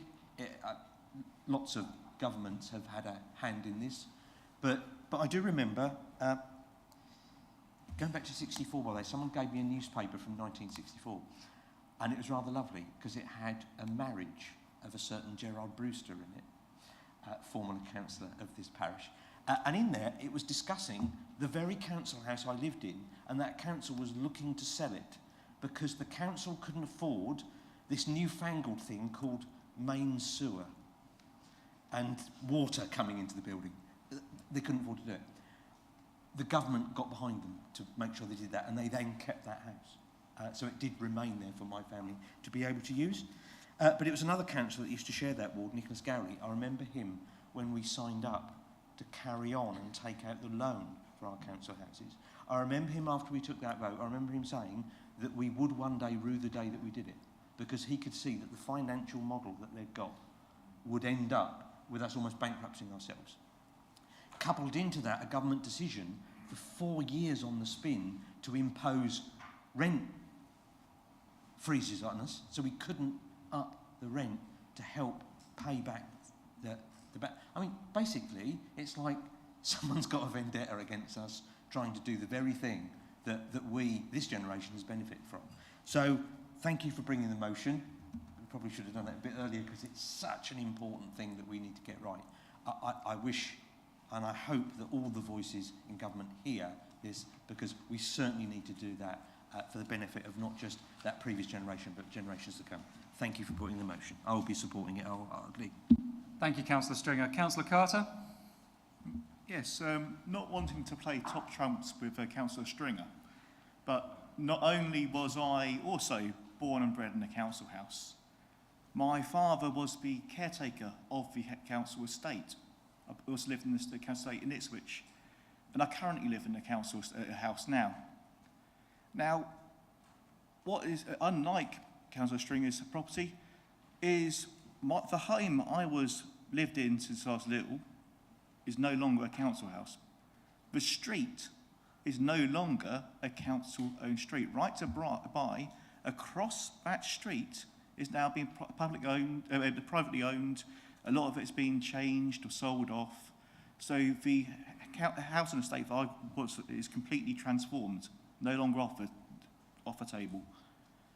And many of us, no matter how we may parcel up our properties, no matter how developers will be advertising as affordable housing, many of us will never be able to reach that property ladder. I will never reach the bottom rung. And what we need to do is actually offer a lifeline to those who want a safe and secure, affordable home, a property to actually feel that it is theirs. When I was born and lived in the council estate, it was a community. We had a community. Everyone knew each other. We lived in each other's gardens. Not literally, because it would be slightly different, but everyone knew each other. And then I lived in a private property and nobody communicated. We don't have the same community spirits that we had when we had the social housing. It is a lost sense of pride. It's a lost sense of people were proud to be in that council estate. And we need to ensure that we have, for future generations, we need to ensure as well that we are giving back to a community to actually say that we are helping out. And there are members of the committee, even those who actually possibly could afford our homes, but people will look for council properties because there's a sense of security. There's a sense of actually knowing that you're being looked after, and that the council homes are better run. You have different, I might name different providers of it's called social homes, but they don't have the same guidance. They aren't as well run as getting one from a council. So if we can protect the council properties, if we can improve on council properties, and if we can build more council properties, we're just helping our future. And so I'm fully supporting this. Thank you.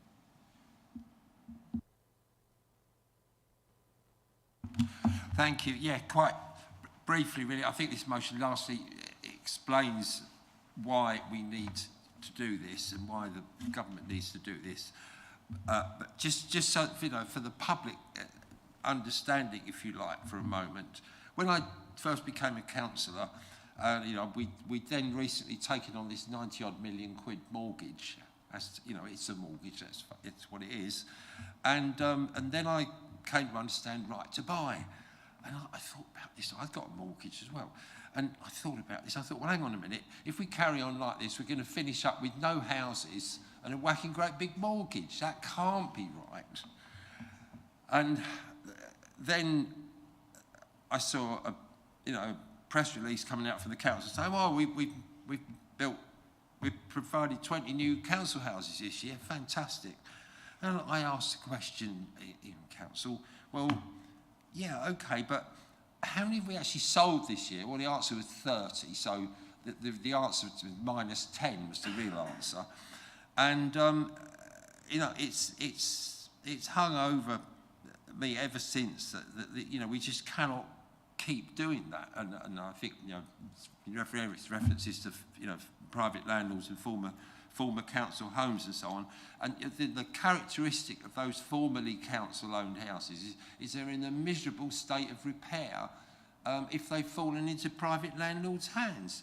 And, you know, and I've helped to rescue somebody from one of those properties, and thankfully eventually she got into, or the family got into a council home because they were made homeless in the end. But, you know, we just, you know, we can't go on like that, but we do need to actually provide more social housing, not less social housing, which is what, as I've explained, some years we've actually have managed to make a net increase, but on the whole, it's pretty difficult, as Councillor Winch has said. So vote for this motion. Yes, please. Thank you, Councillor Matheson. Councillor Warboys, would you like to speak? Yeah. Yes, thank you, Chair. I've got a lot of... If you trawl through the data on council houses, in particular the sale of council houses and the growth of private rented sector, there's a huge amount of data. And it all supports the arguments we've just heard from Councillor Winch. The model, the business model for social housing isn't fit for purpose. No one would build a house that could be sold at a discount less than its market value 3 years later and receive back from that insufficient money to replace it. It just doesn't work. Is there a need in Mid Suffolk for social housing? Yes. In February 2023, there were 617 households in Mid Suffolk on the housing register. Mid Suffolk has 3,400 housing units. It's inadequate. There was... I just lost my plate, yes. There's been, last year there were just over 400 applications for relief by families facing homelessness. 111 of those were due to their assured short-haul tenancy, their privately rented accommodation being ended. There were various reasons for it being ended. A third of them were down to the landlord wanting to sell the property to realise his capital. Another third were down to rental arrears, difficulties in coping with the cost of living. If those 111 families had been in council houses, they would have had secure tenancies, they would have affordable rents, and they would have had access to advice in helping them cope with the impact of the cost of living crisis. Between 1950 and 1980, there was a political consensus about council houses, about social housing. Nearly 4 million houses were built. It was clear who needed them, who was going to build them, and how they were going to be paid for. We need that consensus to move forward. And I'd like to ask you for your unanimous vote this evening in support of this motion. Thank you.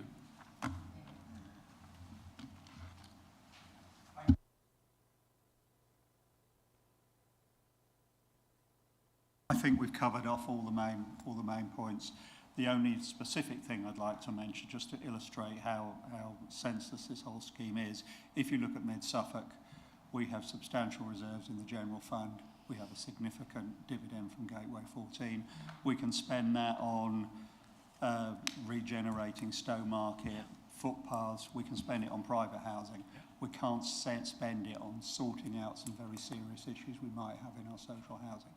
I mean, there's a political choice there, but having cast iron rule that you can't do that is literally senseless. Thank you. I will now ask the Acting Head of Governance and Civic Office to conduct the electronic vote. Thank you, Chair. Members, that vote is now in progress.